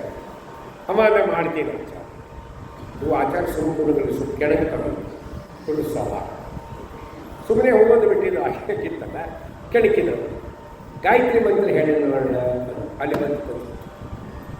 ಆ ಹುಡುಗನ ಅಪ್ಪ ಏನು ಬಾ ಏನೋ ಕೇಳ್ತಾನೆ ಆಚಾರ್ಯ ಹೇಳ. ಅವರಪ್ಪ ದೂರ ಬಂದ ಏನೋ ಕೇಳ್ತಾನೆ ಆಚಾರ್ಯ ಹೇಳ. ಅಲ್ಲ ಆಚಾರ್ಯ ಏನು ಕೇಳಿದ್ವಿ? ಇಲ್ಲಪ್ಪ ಸಂಧ್ಯಾನ ಮಾಡ್ತೀವಿ. ಮಾಡ್ತಾನೆ ಆಚಾರ್ಯ. ಮತ್ತೇನು ಕೇಳಿ? ಗಾಯತ್ರಿ ಮಂತ್ರ ಹೇಳು. ಹೇಳ ಅಂದ ಅವರ ಮಗ ಅಂದ. ನೀನೇ ಹೇಳ ಅಂದ. ಸುಟ್ಕೊಂಡ್ರೆ ಅವರಪ್ಪದ ಮರ್ಯಾದೆ ಕಳೆದ್ರೆ ಏನು ಮಗನೇ, ನಿನ್ನ ಉಪನಯನಾಗಿ 3 ತಿಂಗಳಾಗಿದೆ, ನಂದಾಗಿ 30 ವರ್ಷ ಆಗಿದೆ, ನಿನಗೇ ನೆನಪಿಲ್ಲ ಅಂದ್ರೆ ನನಗೇ ನೆನಪಿತ್ತು. ನಾವೆಲ್ಲ ಸಂಧ್ಯಾನ ಮಾಡೋದು ಹಿಂಗೆ, ಸಂಧ್ಯಾವನ ಗಾಯತ್ರಿ ಮಂತ್ರ ಹಿಂಗಂತ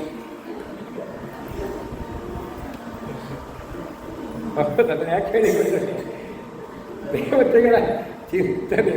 ಅದಕ್ಕೆ ಹೇಳ್ತಿದ್ದಾರೆ 4 ವರ್ಣಗಳಿದೆ, 4 ಸೇರಿ ಯಜ್ಞ ಮಾಡ್ತಾರೆ, 4 ದಿಕ್ಕುಗಳಿದೆ, 4 ದಿಕ್ಕಿಗೆ 4 ದಿಕ್ಕಾಭಿಮಾನಿ ಇದ್ದಾರೆ, 4 ಭಗವದ್ ರೂಪಗಳಿದೆ, ಗೋವಿಗೆ 4 ಕಾಲುಗಳಿದೆ, 4 ಕೆಚ್ಚಲಗಳಿದೆ ಅಂತ ಅಷ್ಟಾವಕ್ರ ಉತ್ತರವನ್ನು ಕೊಡ್ತಾ ಇದ್ದಾನೆ ಮಹಾನುಭಾವ. ಆದ್ದರಿಂದ ಮತ್ತೆ ಒಂದು ಪ್ರಶ್ನೆಯನ್ನು ಅವನಿಗೆ ಕೇಳ್ತಾ ಇದ್ದಾರೆ. ಏನು?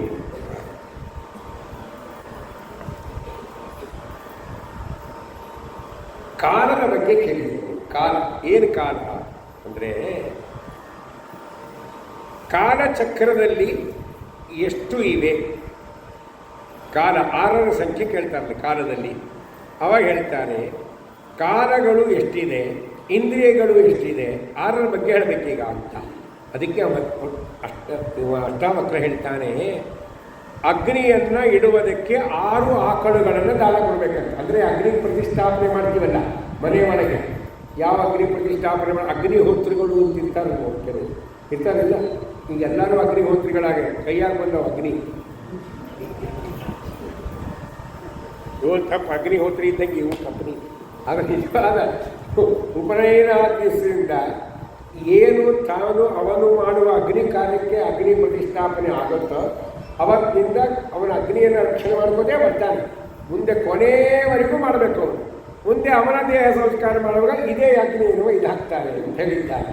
ಅದಕ್ಕೆ ಅಂಥ ಅಗ್ನಿಯನ್ನು ಇಡುವುದಕ್ಕೆ ಮೊದಲು ಆ ಅಗ್ನಿಯನ್ನು ಇಡ್ಲಿಕ್ಕೆ ಕೆಲವು ದೋಷಗಳಿರ್ತಾವಲ್ಲ, ಅದರ ಪರಿಹಾರ ಆಗಲಿಕ್ಕೆ ಏನು ಮಾಡಬೇಕು? 6 ಆಕಳುಗಳನ್ನು ದಾನ ಮಾಡಬೇಕು ಅಂತ ಹೇಳಿದ್ದಾರೆ. ಮುಂದೆ ಕಾಲಚಕ್ರದಲ್ಲಿ 6 ಭಾಗಗಳಿವೆ. ಅದು ಯಾವುದು ಅಂದರೆ ಋತುಗಳೆಷ್ಟವ? 6 ಋತುಗಳ ಮನೆ ಇಲ್ಲ. ವಸಂತ ಋತುವಿನಿಂದ ಎಲ್ಲಿ ತನಕ? ಕೊನೆ ತನಕ. ನಾ ಹೆಸರು ಹೇಳಲ್ಲ, ನೀವು ಹೇಳಬೇಕು. ಹೌದಾ? ಅಲ್ಲಿವರೆಗೆ ಋತುಗಳು 6 ಇದೆ, ಇಂದ್ರಿಯಗಳು 6 ಇದೆ. ಅಲ್ಲ, ಇಂದ್ರಿಯಗಳು 11 ಅಂತ ಪ್ರಶ್ನೆ. ಹೌದಾ? ಇಂದ್ರಿಯಗಳೆಷ್ಟು? 11. 6 ಅಂತ ನೋಡಿದ್ರೆ ಪಂಚಜ್ಞಾನೇಂದ್ರಿಯ, ಜ್ಞಾನೇಂದ್ರಿಯ 5. ಅದು ಯಾವುದು? ಶ್ರವಣ, ನಯನ, ಘ್ರಾಣ, ತ್ವಕ್, ರಸ ಅಂತಾರೆ. ಇದು ಜ್ಞಾನೇಂದ್ರಿಯಗಳು. ಶ್ರವಣ ಕಿವಿ, ನಯನ ಕಣ್ಣು, ಹೌದಾ? ಆಮೇಲೆ ಘ್ರಾಣ ಮೂಗು, ಶ್ರವಣ, ನಯನ, ಘ್ರಾಣ. ತ್ವಕ್, ತ್ವಕ್ ಅಂದರೆ ಹುಣಸಿಕಾಯಿ ತೊಕ್ಕಲ್ಲಿ, ಹೌದಾ? ತೊಕ್ಕಲ್ಲಿ ಹುಣಸಿಕಾಯಿ ತೊಕ್ಕಿದೆ, ಬಾಯಿ ತೆಗೆದ. ತ್ವಕ್ ಅಂದರೆ ಚರ್ಮ, ಹೌದಾ? ತ್ವಕ್ ಅಂದ್ರೇನು? ಚರ್ಮ. ರಸ ಅಂದರೆ ಜ್ಞಾನಿ. ಇದು 5 ಬಿಟ್ಟು ಇನ್ನೊಂದು ಇಂದ್ರಿಯ ಸೇರಿಸ್ತಾನೆ, ಮನಸ್ಸು. ಎಷ್ಟೀಗ? 6 ಇಂದ್ರಿಯಗಳಾಯಿತು. ಈ 6 ಇಂದ್ರಿಯಗಳು ಏನು ಕೆಲಸ ಮಾಡುತ್ತೆ ಅಂದರೆ ಜೀವನಿಗೆ ನಿಜವಾಗಿ ಸುಖ ದುಃಖ ಆಗೋದು ಈ 6 ಇಂದ್ರಿಯಗಳಿಂದಲೇ. ಪಂಚಜ್ಞಾನೇಂದ್ರಿಯಗಳಿಂದಲೇ ಸುಖ ದುಃಖ ಜಾಸ್ತಿ. ಅದೇ ಹೇಳ್ತೀವಿ. ಶ್ರವಣ ಇದೆ ಮೊದಲು ಜ್ಞಾನೇಂದ್ರಿಯ. ಯಾರಾದರೂ ನಮಗೆ ಚೆನ್ನಾಗಿ ಹೊಗಳಿದ್ರೆ ನಮಗೇನಾಗುತ್ತೆ? ಸುಖ. ಹೌದಾ? ಯಾರಾದರೂ ಕರೆದು ಕೂಡಿಸಿ ಬೈದರೆ, ಕರೆದು ಮಾಲೆ ಹಾಕಿ ಮತ್ತು ಶಾಲ್ ಹಾಕಿ 25,000 ರೂಪಾಯಿ ಕ್ಯಾಶ್ ಕೊಟ್ಟು, ಹೌದಾ, ಇವರಿಗೆ ಬುದ್ಧಿ ಇಲ್ಲ, ರ್ಯಾಸ್ಕಲ್ ಫೆಲೋ, ಇಡಿಯತ್ತು ಅಂತ ಬೈದರೆ ಸಂತೋಷ ಆಗುತ್ತೆ. ಹಾಗಾದ್ರೆ ಜ್ಞಾನೇಂದ್ರಿಯ ಏನಾಯ್ತಿಲ್ಲ, ಸುಖಕ್ಕೂ ಕಾರಣವಾಯಿತು, ದುಃಖಕ್ಕೂ ಕಾರಣ. ಅದರಂತೆ ಕಣ್ಣು. ನಮಗೆ ಬೇಕಾದವರು ನಮ್ಮ ಕಣ್ಣೆದುರು ಬಂದರೆ ಆನಂದ ಆಗುತ್ತೆ. ಬಾರಿ ಬಾರಿ ಬಾರಿ ಅಬಾ ಬಾ ಬಾ ಬಾ ನೋಡಿ ಅಷ್ಟು ದಿವಸ ಆಯಿತು, ಏನು ಕತಿ, ದೇವರು ಸಿಗ್ತಾನ, ನೀವು ಸಿಗಲ್ಲ, ಇದು ಹುಚ್ಚು ಮಾತಾಡ್ತಾರೆ. ದೇವ್ರು ಸಿಗ್ತಾನೆ, ಸಿಕ್ಕಿದ್ರೆ ನೀ ಯಾಕೆ ಕೂಡ್ತೀವಿ, ನಿಮ್ಮಂದಾಗ ಹೋಗ್ತೀವಿ, ಸುಮ್ಮನೆ ಹುಚ್ಚು ಮಾತಾಡ್ತಾರಲ್ಲ, ದೇವ್ರು ಸಿಗ್ತಾನ ಅನ್ನೋ ಬಾರಿ. ಯಾಕೆ ನಮಗೆ ಬೇಕಾದ ಬಂದರೆ ನಮ್ಮ ಕಣ್ಣು ಹರಡಿ ಬಿಡ್ತಾವೆ, ಸಂತೋಷ. ನಮಗೆ ಬೇಡಾದವ್ರು ಬಂದರೆ ಕಣ್ಣೇನು ಹರಡ್ತಾವ, ಹಾಳಾದವು ಇಲ್ಲೇ ಬಂದರು.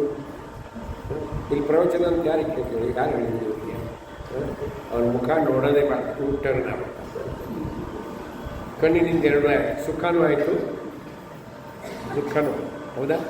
ನಮಗಿಷ್ಟವಾದ ಪದಾರ್ಥಗಳ ವಾಸನೆ ನಮ್ಮ ಮೂಗಿಗೆ ಬಡದರೆ ನಮಗೆ ಸುಖ.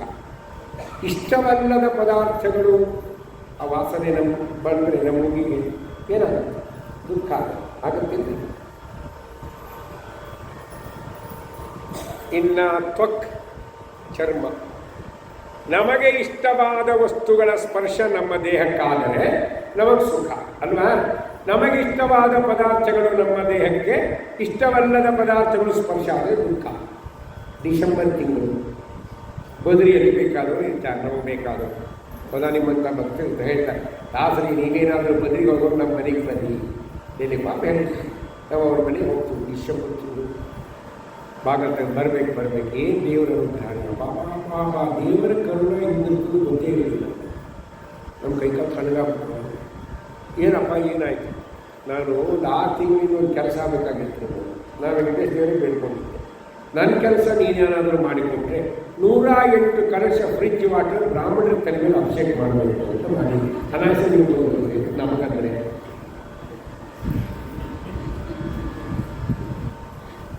ಅದು ಡಿಸೆಂಬರ್ ತಿಂಗಳು ಡೆಲ್ಲಿ -1 ಹೊರಗಿರ್ತದೆ, ಅದರ ಫ್ರಿಜ್ ವಾಟರ್ ಮೇಲೆ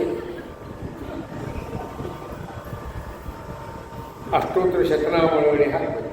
ಅವ್ರು ಹಾಕೋದ್ರಾಗ ಆಚಾರ ಕೊಟ್ಟಕೊಂಡ್ಬಿಟ್ಟು ನೀರು ಹಾಕಿ ಮುಗಿಸಿ ಆರಾಧನೆ ಶುರು ಮಾಡಬೇಕು. ಈಗ ಅವ್ರು ಸುಖ ಆಗುತ್ತಾ? ಅದೇ ಬಳ್ಳಾರಿಗಳಿಗೆ ಹಿತ್ತಲು ಕರೆಸಿ 100 ಟೆಂಪ್ರೇಚರ್ ಡಿಗ್ರಿ ನೀರು ಕಾಸಿ 108 ಕೂಡ ಅಭಿಷೇಕ ಮಾಡಬೇಕು. ಆಚಾರ್ಯ ಕರೆಸಿದ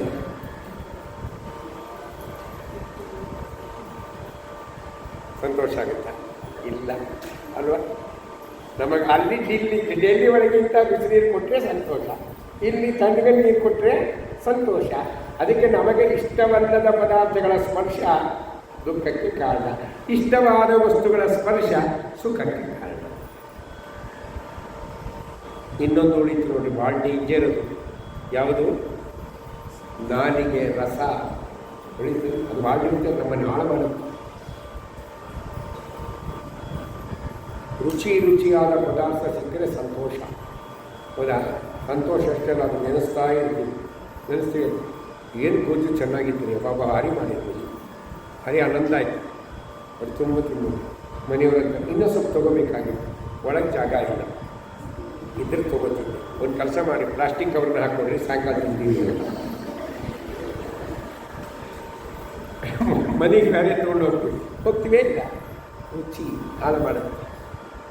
ಅದು ಎಷ್ಟು ರುಚಿ ಹೆಂಗಿರ್ತದಂದರೆ, ಇಷ್ಟವಾದ ಸಿಕ್ಕರೆ ರುಚಿ, ನಮಗೆ ರುಚಿಯಾದ ಪದಾರ್ಥ ನಮಗೆ ಇಷ್ಟ ಇರಬೇಕು. ಅದು ಬೇಡ ಸಿಕ್ಕರೆ ದುಃಖ.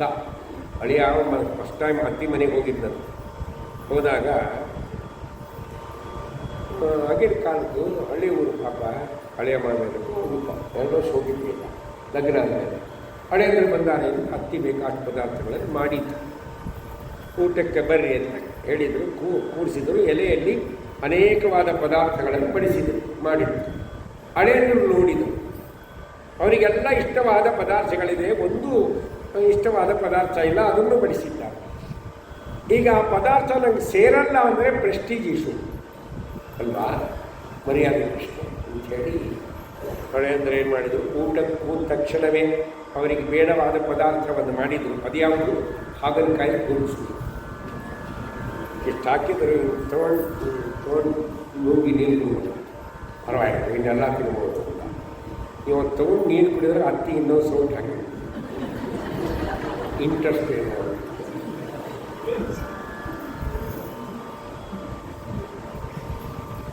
ಅದನ್ನು ತಿಂದು ನಿಂತಿಲ್ಲ. ಹೆಂಡತಿ ದೂರದಲ್ಲಿ ನಿಂತು ನೋಡ್ತಾ ಇದೆ. ಅಯ್ಯೋ ನಮ್ಮ ಮನೆಯವ್ರಿಗೆ ಹಾಗಲಕಾಯಿ ಇಷ್ಟ ಅಂತ ಹೇಳಿಲ್ಲ, ಲಗ್ನ 2 ವರ್ಷ ಅದು ಹಾಕಿ ಒಂದು ಸೌಂಡ್ ಹಾಕಿ ಆ ಪಾದ ಮೂಳೆ ಪರ್ಯಂತ ಭಾರತೀಯ ಮುಖ್ಯ ಪುರಾಣ ಅಂತ ತೆಗೆದಾಗಿದೆ. ಭಾರತೀಯ ಮುಖ್ಯ ಪುರಾಣ ತೆಗೆದಂದ್ರೆ ಇದು ಪ್ರೀತಿ.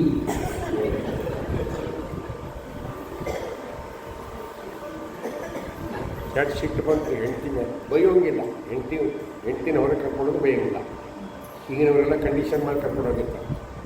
ನಮ್ಮ ಅಕ್ಕನ ಮಗನ ಮದುವೆ ಏನು ಬೈತೀನಿ ಇಲ್ಲೇ ಬೈತೀನಿ, ಅಲ್ಲಿ ಹೋದಾಗ ಏನಾದರೂ ಬೈದ್ರು ಮನೆಗೆ ಬಂದಮೇಲೆ ಬೆಂಡಿ ಎತ್ತೀನಿ. ಹೀಗೆ ಹೊರಗೆ ಬಂದಾಗ ಹೆಂಗಿರಬೇಕು, give respect take respect, condition ಮಾಡೇ ಕರ್ಕೊಂಡು ಹೋಗಿರ್ಬೋದು. ಹಂಗೆ ಹೆಂಡತಿ ಬೈಯೋಗಿಲ್ಲ. ಆ ಪಾದ ಮೊಬೈಲಿಗೆ ಬರೀ ಅಂತ ಸಿಟ್ಟು ಬಂದ್ಬಿಟ್ಟು ಅಷ್ಟರಲ್ಲಿ ಮಾವ ಏನು ಮಾಡಿದ್ದ, ತಮ್ಮ ಹಳ್ಳಿಯೂರಾಗಿರೋ ಬಾಜು ಮನೆಯವ್ರಿಗೆ ಊಟಕ್ಕೆ ಕೇಳಿದ್ದಂಗೆ ಹಿರಿಯರಿಗೆ ಎಲ್ಲ ನಾವು ಹಳೆಯದ್ರ ಪಕ್ಕಕ್ಕೆ ಊಟಕ್ಕೆ ಹೋಗಿ ಸ್ವಲ್ಪ ಮಧ್ಯೆ ಅವಾಗ ಸ್ವಲ್ಪ ಮಾತಾಡಿಸ್ತಾ ಇದ್ದೀನಿ, ಬೇಜಾರು ಕಡಿಮೆ ಆಗಬೇಕು ಅಂತ ಅಲ್ವಾ. ಈಗ ನಾವು ಬಂದಾಗ ಅನೇಕ ಜನ ಮಾತಾಡ್ತಾರೆ, ಮಧ್ಯೆ ಫೋನ್ ಮಾಡ್ತಾರೆ, ಅದು ಆ ಚರ್ಚೆ ಅದು ಆರಾಮಂತಾರೆ, ಏನು ಬೇಕು ಹೇಳಿ ಇಲ್ಲ ಮನೆಗೆ ಮಾಡ್ಕೊಬೇಕು, ಯಾಕಂದರೆ ಬೇಜಾರು ಆಗಬಾರ್ದು. ಹಂಗೆ ಅದೇ ಸಮಯ ಬಾಜು ಕೂತಕ್ಕೆ ಹಳೆ ಅಂದರೆ ಏನು ಸ್ವಾಮಿ ಅಂತ ನೀವು ನೋಡಿದ್ರು, ಮೊದಲೇ ಸಿಟ್ಟು ಬಂದಿತ್ತು, ನೀವು ಎಷ್ಟು ಜನ ಅಣ್ಣ ತಮ್ಮಂದಿದ್ದೀರಿ ಅಂತ ಕೇಳಿದ್ರಪ್ಪ. ಆವಾಗ ಈ ವ್ಯಕ್ತಿ ಹೇಳ್ತಾನೆ, ಇದು ಕೇಳಿ ಇಷ್ಟು ಹಾಗಲಕಾಯಿ ಗೊಜ್ಜು ಹಾಕ್ತಾರಲ್ಲ, ಇದು ತಿಂದು ನಾನು ಉಳಿದ್ರೆ 4 ಜನ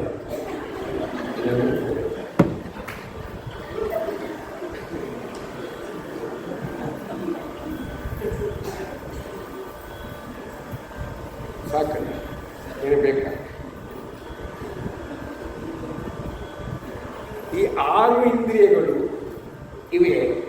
ಇವು ನಮ್ಮ ಕಡೆ ನಮಗೆ ಉದ್ಧಾರನೂ ಮಾಡ್ತವೆ, ಹಾಳು ಪರಮಾತ್ಮ ಕಡೆ ಇದ್ದರೆ ಉದ್ಧಾರ ಆಗುತ್ತೆ, ಈ ಕಡೆ ಇದ್ದರೆ ಹಾಳಾಗುತ್ತೆ, ಇಲ್ಲ. ಅದಕ್ಕೆ ಮನಸ್ಸು ಮುಖ್ಯ. ಅದಕ್ಕೆ ದಾಸರಾಯರಂದರು, ನಿನ್ನಿಂದ ಭವಬಂಧನ, ಮನಸ್ಸಿಗೆ ಹೇಳ್ತಾರೆ ಪ್ರಸನ್ನ ವೆಂಕಟದಾಸರು, ನಿನ್ನಿಂದ ಭವಬಂಧನ, ನಿನ್ನಿಂದ ಮೋಚನ, ನಿನ್ನಿಂದ ಪ್ರಸನ್ನ ವೆಂಕಟೇಶನ ಒಲುಮೆ. ಏನು ಮನಸ್ಸೇ, ಇದರಿಂದ ತಪ್ಪಿದರೆ ನೀ ದಾರಿ ಬಿಟ್ಟು ಹೋಗಬೇಡವ, ಇದರಿಂದ ತಪ್ಪಿದರೆ ಕನ್ನ ಗುರು ಮಧ್ವೇಶನಾಡೆ, ನಿನಗಿಹುದು ಮನವೇ ಚಂಚಲಿಸದಿರು ಮನವೇ ಚತುರನಾಗೋ. ಮನಸ್ಸಿಗೆ ಹೇಳ್ತಾರೆ, ಮನಸ್ಸು ಪ್ರಧಾನ ಅಲ್ಲ. ಅದಕ್ಕೆ ಹಿಂಗೆ 6 ಇಂದ್ರಿಯಗಳಿದೆ ಅಂತ ಹೇಳಿ, ಮತ್ತು 6 ಕೃತಿಕಗಳಿದೆ ಅಂತ, 6 ಭಾಗಗಳು ಇರ್ತದೆ ವೇದದಲ್ಲಿ ಅಂತ ಹೇಳಿದ್ದಾರೆ. ಮುಂದೆ ಹೇಗೆ ಕೇಳ್ತಾರೆ, ಏನು 7ರ ಸಂಖ್ಯೆ ಮಹತ್ವ ಏನು ಅಂತ ಕೇಳಿದ ಅಷ್ಟಾವಕ್ರದಲ್ಲಿ. 7ರ ಸಂಖ್ಯೆ ಮಹತ್ವ ಸರಿ, ಅದಕ್ಕೆ ಹೇಳ್ತಾ ಇದ್ದಾರೆ 7 ಛಂದಸ್ಸುಗಳಿದೆ. ಋಷಿಗಳು 7 ಜನ. ಎಷ್ಟು ಜನ ಇದ್ದಾರೆ ಋಷಿಗಳು? ಪ್ರಸಿದ್ಧವಾದವರು ಸಪ್ತ ಋಷಿಗಳು 7 ಜನ, ಹೌದಾ. 7 ಗೌರವಗಳಿದೆ. ಗೌರವ ಸ್ಥಾನಗಳು ಎಷ್ಟಿದೆ ಅಂದರೆ 7 ಇದೆ. ವೀಣೆಯಲ್ಲಿ 7 ತಂತಿಗಳಿದೆ ನುಡಿಸೋದಕ್ಕೆ. ವೀಣೆಯಲ್ಲಿ ಎಷ್ಟು ತಂತಿ ಇರುತ್ತೆ? 7 ತಂತಿಗಳಿರುತ್ತೆ. ಇಂಥದ್ದು 7 ತಂತಿ ಇರ್ತಕ್ಕಂಥ ವೀಣೆಗಳು, ಅದು ಬಹಳ ಪ್ರಸಿದ್ಧ, ಒಳ್ಳೆಯ ನಾದಗಳನ್ನು ಅದು ಕೊಡ್ತದೆ. ಮುಂದೆ ಹೇಳ್ತಾರೆ 8ರ ಸಂಖ್ಯೆ ಮಹತ್ವ ಹೇಳುವುದು. 8ರ ಬಗ್ಗೆ ಹೇಳ್ತಾನೆ. ಸಿಂಹವನ್ನು ಒಂದು ಕೊಲ್ತಕ್ಕಂಥ ಪ್ರಾಣಿ ಇದೆ. ಸಿಂಹ, ಆ ಸಿಂಹವನ್ನು ಯಾರು ಕೊಲ್ಲಲ್ಲ. ಆದರೆ ಒಂದು ಪ್ರಾಣಿ ಇದೆ ಸಿಂಹವನ್ನು ಕೊಲ್ತಕ್ಕದ್ದು.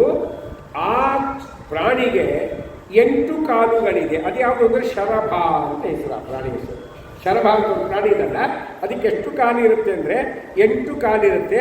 ಅದು ಏನು ಮಾಡುತ್ತೆ? ಸಿಂಹವನ್ನು ಸಂಹಾರ ಮಾಡುತ್ತೆ. ದೇವತೆಗಳು 8 ಮಂದಿಯ ಒಂದು ಗುಂಪು ಇದೆ. ಆ ಗುಂಪು ಯಾವುದು ಅಂತ ಪ್ರಶ್ನೆ. ದೇವತೆಗಳು ಅನೇಕ ಗುಂಪುಗಳು ಇದ್ದಾರೆ, ದೇವತೆಗಳು ಅನೇಕ ಜನ ಇದ್ದಾರೆ, ಅನೇಕ ದೇವತೆಗಳಿಂದ ಅನೇಕ ಗುಂಪುಗಳನ್ನು ಮಾಡಿದ್ದಾರೆ. ಶಾಸ್ತ್ರದಲ್ಲಿ ಇದೆ ಅದು, ಇದನ್ನೇ ಇಲ್ಲ. ಹಂಗೆ 8 ಇರ್ತಕ್ಕಂಥ ದೇವತೆಗಳ ಗುಂಪುಗಳು ಯಾವುದು ಅಂದರೆ ಅಷ್ಟವಸುಗಳು. 8 ಮಂದಿ ಇರ್ತಕ್ಕಂಥ ದೇವತೆಗಳ ಗುಂಪದು. ಈಗ ನಾವು ದಾನ ಮಾಡ್ತೀವಲ್ಲ, ಯಾವಾಗ ಅಧಿಕ ಮಾಸದಲ್ಲಿ 30 ಮಾಡ್ತೀವಿಲ್ಲ, 33 ಸಂಖ್ಯೆ ಯಾಕೆ? ಅಷ್ಟವಸುಗಳು, ಏಕಾದಶ ರುದ್ರರು, 12 ಆದಿತ್ಯರು, ವಶತ್ಕಾರ, ಇನ್ನೊಂದು ಪ್ರಜಾಪತಿ ಎಲ್ಲ ಸೇರಿದರೆ ಎಷ್ಟಾಗ್ತಾರೆ? ನೀವು 33 ಆಗ್ತದೆ. ಅದಕ್ಕೆ ಇಲ್ಲಿ 8 ದೇವತೆಗಳಿಗಂತ ಒಂದು ಗುಂಪು ಅಂದರೆ ಅಷ್ಟವಸುಗಳು. ಸರ್ವಯಜ್ಞವು 8 ರೂಪಗಳನ್ನು ಹೊಂದಿದೆ, 8 ಭಾಗಗಳನ್ನು ಯಜ್ಞ ಹೊಂದಿರ್ತದೆ ಅಂತ ಹೇಳಿದ್ದ. ಮುಂದೆ ಹೇಳಿದ್ದ ಕೇಳ್ತಾನೆ, ಮತ್ತೆ ಆ ಪ್ರಶ್ನೆ ಕೇಳ್ತಾನೆ ಅಷ್ಟಾವಕ್ರನಿಗೆ. ಏನು ಅಂದರೆ 9 ಸಂಖ್ಯೆಯ ಮಹತ್ವ ಏನು ಅಂತ. ಪಿತೃಗಳಿಗೆ 9 ಸ್ವಾಮಿಗಳನ್ನು ಹೇಳ್ತಾರೆ. ಪಿತೃಗಳಿಗೆ ಆ ಗುಂಪಿಗೆ 9 ಭಾಗಗಳನ್ನು ಮಾಡಿದ್ದಾರೆ. ಸೃಷ್ಟಿ 9 ಹಂತಗಳನ್ನು ನಡೀತದೆ. 9 ಹಂತಗಳ ಸೃಷ್ಟಿ ಹೆಂಗೆ ನಡೀತದೆ? ನಮಗೆ ಸೃಷ್ಟಿ ಕ್ರಮ ಗೊತ್ತಿಲ್ಲ, ಸೃಷ್ಟಿ ಪ್ರಕರಣ ಗೊತ್ತಿಲ್ಲ, ಹೌದಾ? ಸೃಷ್ಟಿ ಬಹಳ ವಿಚಿತ್ರ ಇದೆ. ಜಗತ್ತನ್ನು ದೇವರಿಗೆ ಸೃಷ್ಟಿ ಮಾಡಿದ್ದಾನೆ, ಅದು ಬಹಳ ಗಹನವಾದ ವಿಷಯ. ಸುಮ್ಮನೆ ತಲೆ ಹೋಗಲ್ಲ. ನಾವು ಒಂದು ಕಡೆ ಹೋದಾಗ ಅಯ್ಯೋ ಆಚಾರ್ಯ ಸ್ವಲ್ಪ ಸೃಷ್ಟಿ ಪ್ರಕರಣ ಹೇಳ್ತೀರಾ, ನಮ್ಮ ಅಪ್ಪನವರಿಗೆ ಹೇಳಲ್ಲ ಅಂತ. ಯಾಕೆ ಹೇಳಿದ್ರೆ ಹೆಂಗಂತೀನಿ ಅದು ತಿಳಿಬೇಕಲ್ಲ, ಹೌದಾ? ಹಾರ್ಡ್ ಸಬ್ಜೆಕ್ಟ್, ಭಯಂಕರ ಹಾರ್ಡ್ ಸಬ್ಜೆಕ್ಟ್, ತಿಳಿಯ. ಅದಕ್ಕೆ ಹೇಳ್ತಾರೆ 8 ವಿಧವಾದ ಏನಿದೆ ಸೃಷ್ಟಿ ಇದೆ. ಅದು 8 ವಿಧವಾದ ಸೃಷ್ಟಿ 9 ಹಂತಗಳಲ್ಲಿ ನಡೀತದೆ ಅಂತ. ಅದು 9 ಯಾವುದು ಅಂತ ಪ್ರಶ್ನೆ ಬಂದರೆ ಅದಕ್ಕೆ ಜ್ಞಾನಿಗಳಂತಾರೆ 9 ಇಂದ್ರಿಯಗಳು ಹೊಂದಿದೆ. 9 ಪ್ರಕಾರದ ಸೃಷ್ಟಿ ಹೆಂಗೆ ನಡೀತದೆ ಅಂದರೆ ಅವ್ಯಕ್ತ ತತ್ವ, ನವಾವರಣ ಸೃಷ್ಟಿ ಅಂತಿದೆ, ಭಾಗವತದಲ್ಲೂ ಬರ್ತದೆ. ಅವ್ಯಕ್ತ ತತ್ವ, ಮಹತ್ತತ್ವ, ಅಹಂಕಾರ ತತ್ವ, ಮನಸ್ತತ್ವ. ಎಷ್ಟಾಯ್ತೀಗ? 4 ಆಯಿತು. ಪಂಚಭೂತಗಳು ಪೃಥ್ವಿ, ಆಪ್, ತೇಜ, ವಾಯು, ಆಕಾಶ. ಇದು 5 ಪ್ಲಸ್ ಅದು 4, ಎಷ್ಟಾಯ್ತು ಈಗ? 9 ನವವಿಧವಾದ ಸೃಷ್ಟಿ. ದೇವರು ಸೃಷ್ಟಿ ಸೃಷ್ಟಿ ಅಂದರೆ ಏನು? ಗುಣಗಳ ಮಿಶ್ರಣವೇ ಸೃಷ್ಟಿ. ಗುಣಗಳ ಮಿಶ್ರಣವೇ ಸೃಷ್ಟಿ, ಹೌದಾ? ಗುಣಗಳ ಸಾಮ್ಯವೇ ಲಯ. ಈ ಪಂಚೀಕರಣಾಟ ಅಂತ ಅದರಲ್ಲಿ ಬರುತ್ತೆ. ಏನು ಪಂಚೀಕರಣಾಟ ಅಂತ ಅರ್ಥ? ಗುಣಗಳ ಮಿಶ್ರಣ ಇದು ಸೃಷ್ಟಿ, ಗುಣಗಳ ಸಾಮ್ಯ ಅದೇನಿದೆ ಅದು ಲಯ. ನಾವು ಒಂದು ಸೃಷ್ಟಿ ಮಾಡಲಿಕ್ಕೆ ಬರ್ತದೆ, ನಮಗೆ ಲಯ ಮಾಡಲಿಕ್ಕೆ ಬರಲ್ಲ. 3 ಗುಣಗಳನ್ನು ಸೇರಿ ಪ್ರಕೃತಿಯನ್ನು ಇಟ್ಕೊಂಡು ಭಗವಂತ ಏನು ಮಾಡ್ತಾನೆ? ಜಗತ್ತನ್ನು ಸೃಷ್ಟಿ ಮಾಡ್ತಾನೆ ಇಲ್ಲ? ಅವಾಗ ಮಿಶ್ರಣ ಆಗಿರ್ತದೆ. ಪ್ರಕೃತಿಗೆ 3 ಗುಣ ಸೇರಿ ಅದರಿಂದ ಏನಾಗುತ್ತೆ? ಜಗತ್ತು ಸೃಷ್ಟಿ ಆಗುತ್ತೆ. 3 ಸೃಷ್ಟಿ. 3 ಗುಣಗಳಿಂದ 3 ತಾಪಗಳಿಂದ 3 ಅವಸ್ಥೆಯಿಂದ ಮುಕುಂದ 3 ಏಳರಿಂದ 3 5ರಿಂದ 3 7ರಿಂದ 3 ದಾರಿ ಕಾಣದೆ 3 3 ಹಿಡಿಸಿ ಮ್ಯಾಲ 3 ನೋಡಿಸಿ 3 ಭಕ್ತಿ 3 ಕಾಲಕ್ಕೆ ಇತ್ತು 3 ರೂಪನಾಗಿ 3 ಜಗವನ್ನೆಲ್ಲ 3 ಮಾಡುವ ಬಿಂಬ 3 ವಿಶ್ವ ಪಾಲಿಸಯ್ಯ ಪವನನಯ್ಯ. ಎಲ್ಲ 3 ಸೇರಿದ್ರಿಂದ 3 ಇದು ಎಷ್ಟು 3 ಸೇರ್ಯಾವ? ಸತ್ವರಜಸ್ತಮ ಗುಣ, ಇದು 3 ಪ್ರಧಾನ. ಒಂದೊಂದರಲ್ಲಿ ಮತ್ತೆ 3 ಇದೆಷ್ಟಿದೆ? 9 ಹಾಕೋತೇವೆ. ಈಗ ಸತ್ವಗುಣದಲ್ಲಿ 3. ಮೊದಲು ಸತ್ವ, ರಜಸ್ತಮ 3 ಗುಣಗಳು. ಒಂದೊಂದರಲ್ಲಿ 3 ಸತ್ವ ರಜೋ ಸತ್ವ ತಮ. ಹಿಂಗೆ ಇನ್ನೊಂದು ಸ್ವಲ್ಪ ಇದು ಹೇಳಿಬಿಟ್ಟು ನಿದ್ದೆ ಬರೋದು ನಿಮಗಲ್ಲ, ನನಗೆ. ಅದಕ್ಕೆ ಜಾಸ್ತಿ ಹೇಳ. ಆಗ ಈ ರೀತಿಯಾಗಿ ಅದನ್ನು 9 ಆಗುತ್ತೆ. ನಮ್ಮ ಜಗತ್ತೇ ಆಗಿದೆ, ಎಲ್ಲವೂ 3 ಪ್ಲೇಸ್. ಹೇಳಿದ್ದಾರೆ. ಅದನ್ನೇ ಗೋಪಾಲದಾಸರು ವ್ಯಾಖ್ಯಾನ ಮಾಡಿದ್ರು. ಹೌದಾ? ಕೆಲವು ಅಂತಿತ್ತ 3 ಹಾಡಬಾರ್ದು, ಇನ್ನೊಂದು ಹಾಡಲಿ ಅಂತಾರೆ. ಹಾಡಿದರೆ ಇರುತ್ತೆ. ಈ ಕಡೆ ಎಲ್ಲ 3 ಹಾಡಬಾರ್ದು, 3 ಒಳ್ಳೆಯದಲ್ಲ, ಇನ್ನೊಂದು ಹಾಡಿಗೆ 3 ಮಂದಿ ಏನಾದರೂ ಒಂದು ಕೆಲಸಕ್ಕೆ ಹೋಗ್ತಾರೆ, 3 ಮಂದಿ ಹೋಗಬಾರ್ದಪ್ಪ, 4 ಮಂದಿ ಹೋಗಿ, 4 ಮಂದಿ ಅದಕ್ಕೆ ಹೋಗ್ತಾರೆ ಗೊತ್ತದ. ಅರೇ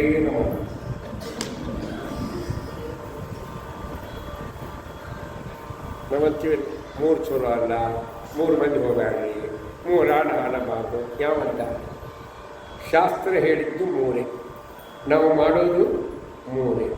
ಹೌದಾ? 3ರ ಗುಂಪುಗಳೇ ಹೇಳಿದ್ದಾರೆ ಶಾಸ್ತ್ರದಲ್ಲಿ. 3 ಗುಂಪಿದೆ. ನಾವು ಅದು ಸರಿಯಾಗಿ ತಿಳಿಲಾರದೆ ಬಾಯಿಲೆ ಹೇಳೋದೇನು 3 ಒಳ್ಳೆಯದಲ್ಲ. ಈ ಕೆಲವು ಲೌಕಿಕದಲ್ಲಿ 3ರ ಗುಂಪನ್ನು ತೋರಿಸ್ಕೊಡ್ತೇವೆ. ಅದು ಯಾವುದು ಅಂದರೆ ಸಣ್ಣವರು, ದೊಡ್ಡವರು, ಮುದುಕರು. ಎಷ್ಟು ಮಂದಿ ಅವರು ಗುಂಪು? ಸಣ್ಣವರು, ದೊಡ್ಡವರು, ಮುದುಕರು. 3 ಆಯ್ತು. ಗಂಡ, ಹೆಂಡತಿ, ಮಕ್ಕಳು, ಇದಷ್ಟು 3. ಕಾಫಿ, ತಿಂಡಿ, ಊಟ, ಎಷ್ಟಾಯ್ತು?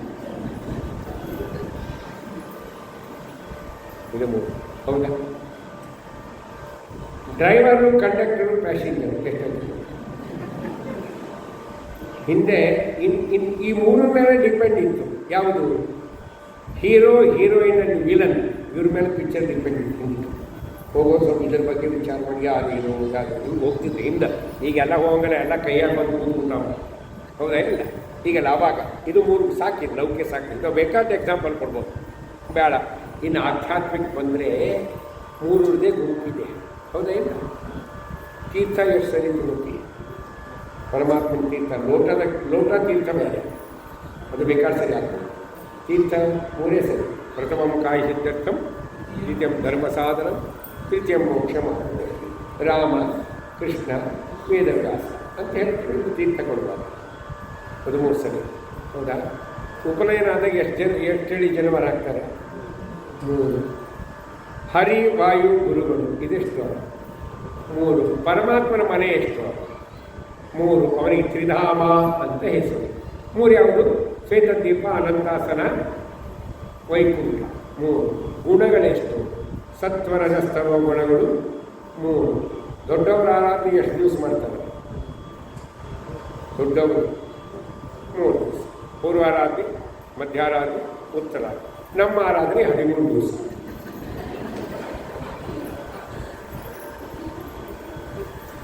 ನನಗೊಂದು ಸಂತೋಷ ಇರೋದು ಮನೆಗೆ 3 ಸೇರಿದೆ, ಅಷ್ಟೇ ಸಂತೋಷ. ಹೌದಾ? ಇನ್ನೊಂದು ಕಡೆ 3 ಇಂಪಾರ್ಟೆಂಟ್. ಎಲ್ಲಿ? ತರ್ಪಯಾಗ, ಹೌದು 3 ಇಟ್ಟಿರ್ತಾರೆ. ಹೌದಾ? ಪಿತಾಮಹ, ಪಿತಾಮಹ. ಹೌದಾ? 3.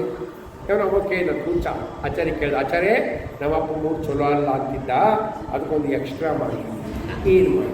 ನೀನು ಹೆಸರಲ್ಲೇ ಮಾಡಬೇಕು ಗೊತ್ತಿಲ್ಲ.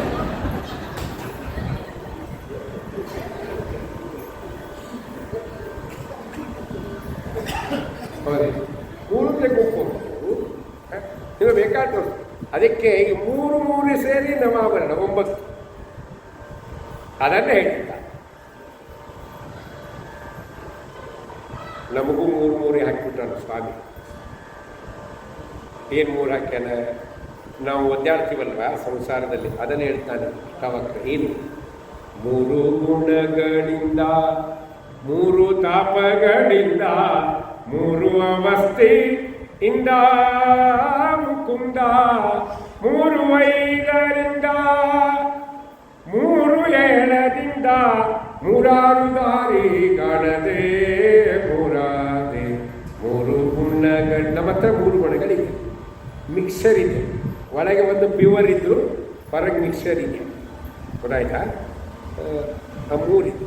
ಸತ್ವಗುಣನೂ ಇದೆ ನಮಗೆ, ರಜೋಗುಣನೂ ಇದೆ, ತಮೋಗುಣದ ಸಂಪರ್ಕ ಇದೆ.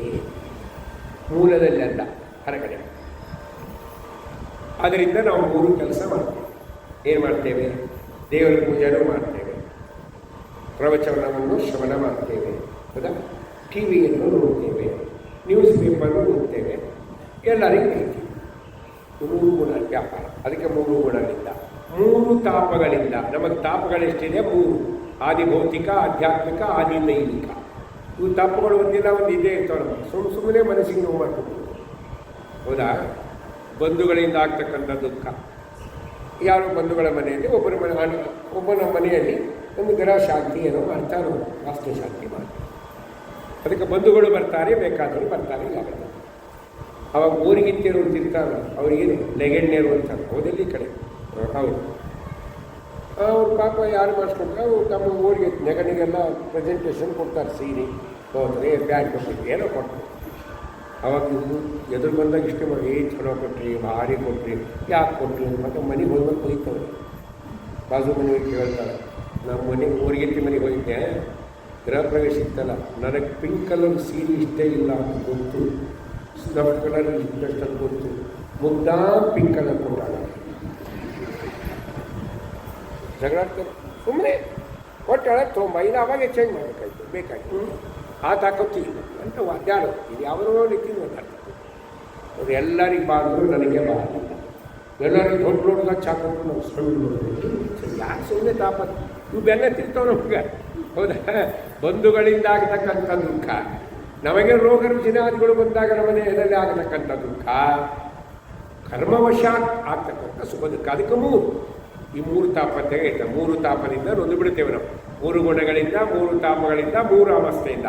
ಅವಸ್ಥೆ ಎಷ್ಟಿದೆ ನಮಗೆ? ಮೂರಿದೆ. ಒಂದು ಯಾವುದು? ಬಾಲ್ಯ, ಯೌವನ, ಮುಪ್ಪು ಒಂದು ಅವಸ್ಥೆ. ಆಮೇಲೆ ಜಾಗೃತ, ಸುಸುಪ್ನ, ಸ್ವಪ್ನ, ಸುಸುಪ್ತಿ ಅವಸ್ಥೆ, ಮೂರು. ಇದು ಮೂರು ಅವಸ್ಥೆಗಳು, ಮೂರು ಅವಸ್ಥೆ. ಮುಕುಂದ, ಮುಕುಂದ ಅಂದರೆ ಏನು? ಶಬ್ದ ಏನರ್ಥ? ಇದಕ್ಕೆ ಅರ್ಥ ಏನು ಅಂದರೆ ಮುಕುಂದ, ಮುಕುಂ ದದಾತಿ ಇತಿ ಮುಕುಂದ. ಮುಕುಂ ಅಂದರೆ ಮೋಕ್ಷ. ಯಾರು ಮೋಕ್ಷ ಕೊಡ್ತಾರೋ ಅವನಿಗೆ ಹೆಸರೇನು? ಮುಕುಂದ. ಅದೇ ಕೃಷ್ಣ ಲೀಲೆ, ಕೃಷ್ಣನ ಮೇಲೆ ಕಂಪ್ಲೇಂಟ್ ಕೊಡುವಾಗ ಗೋಪಿಕಾಸ್ತ್ರೀ ಯಶೋದಾದೇವಿಗೆ ಅದೇ ಶಬ್ದ ಬಳಸಿ ಹೇಳ್ತಾರೆ. ಮುದದಿ ಮುಕುಂದ ಸದನಕ್ಕೆ ಬಂದ, ಮುದದಿ ಮುಕುಂದ ಸದನಕ್ಕೆ ಬಂದ, ದದಿಯ ಮೀಸಲು ಬೆಣ್ಣೆ ತಿಂದ, ಅವ ತಿಂದ ನಿನ್ನ ಕಂದ, ಗೋಪಿ ಕೇಳಿನ ಮಗ ಜಾರ, ಒಳ್ಳೆ ಚೋರ ಸುಕುಮಾರ, ಗೋಪಿ ಕೇಳಿನ ಮಗ ಜಾರ. ಅದಕ್ಕೆ ಮುಕುಂದ. 3 5ರಿಂದ 3 + 5 ಅಂದರೆ ಎಷ್ಟಾಯಿತು? 8. 8ರಿಂದ ನೊಂದೆ. 8 ಅಂದರೆ ಯಾವುದು? ಅಷ್ಟಮದಗಳು, ಹೌದಾ? ರೂಪಮದ, ಧಾತ್ರಿವಶವಾದ ಮದ, ಸ್ತ್ರೀವಶವಾದ ಮದ, ಹಿಂಗೆ ಹೇಳ್ಬೇಕು ಬಂದ 8 ಮದಗಳು. ನಮ್ಮ ಗುರುಗಳು ಹೇಳ್ತಿದ್ರು ನನಗೆ, ನೋಡಪ್ಪ 8 ಮದ ಇರೋದು ಬೇಡ ನಮಗೆ, ಯಾವುದಾದ್ರೂ ಒಂದು ಮದ ಇದ್ದರೆ ಹಾಳಾಗ್ಬಿಡುದು. ಯಾವುದು ಮದ? ರೂಪಮದ. ರೂಪ ಇದ್ಬಿಟ್ರೆ ನಮ್ಮಪ್ಪ 10 ಅವತಾರ ಮಾಡಿದ್ರು ಸ್ವಾಮಿ, ನಾವು 10 ನಿಮಿಷದಲ್ಲಿ 108 ಅವತಾರ ಮಾಡ್ತೀವಿ. ಕನ್ನಡ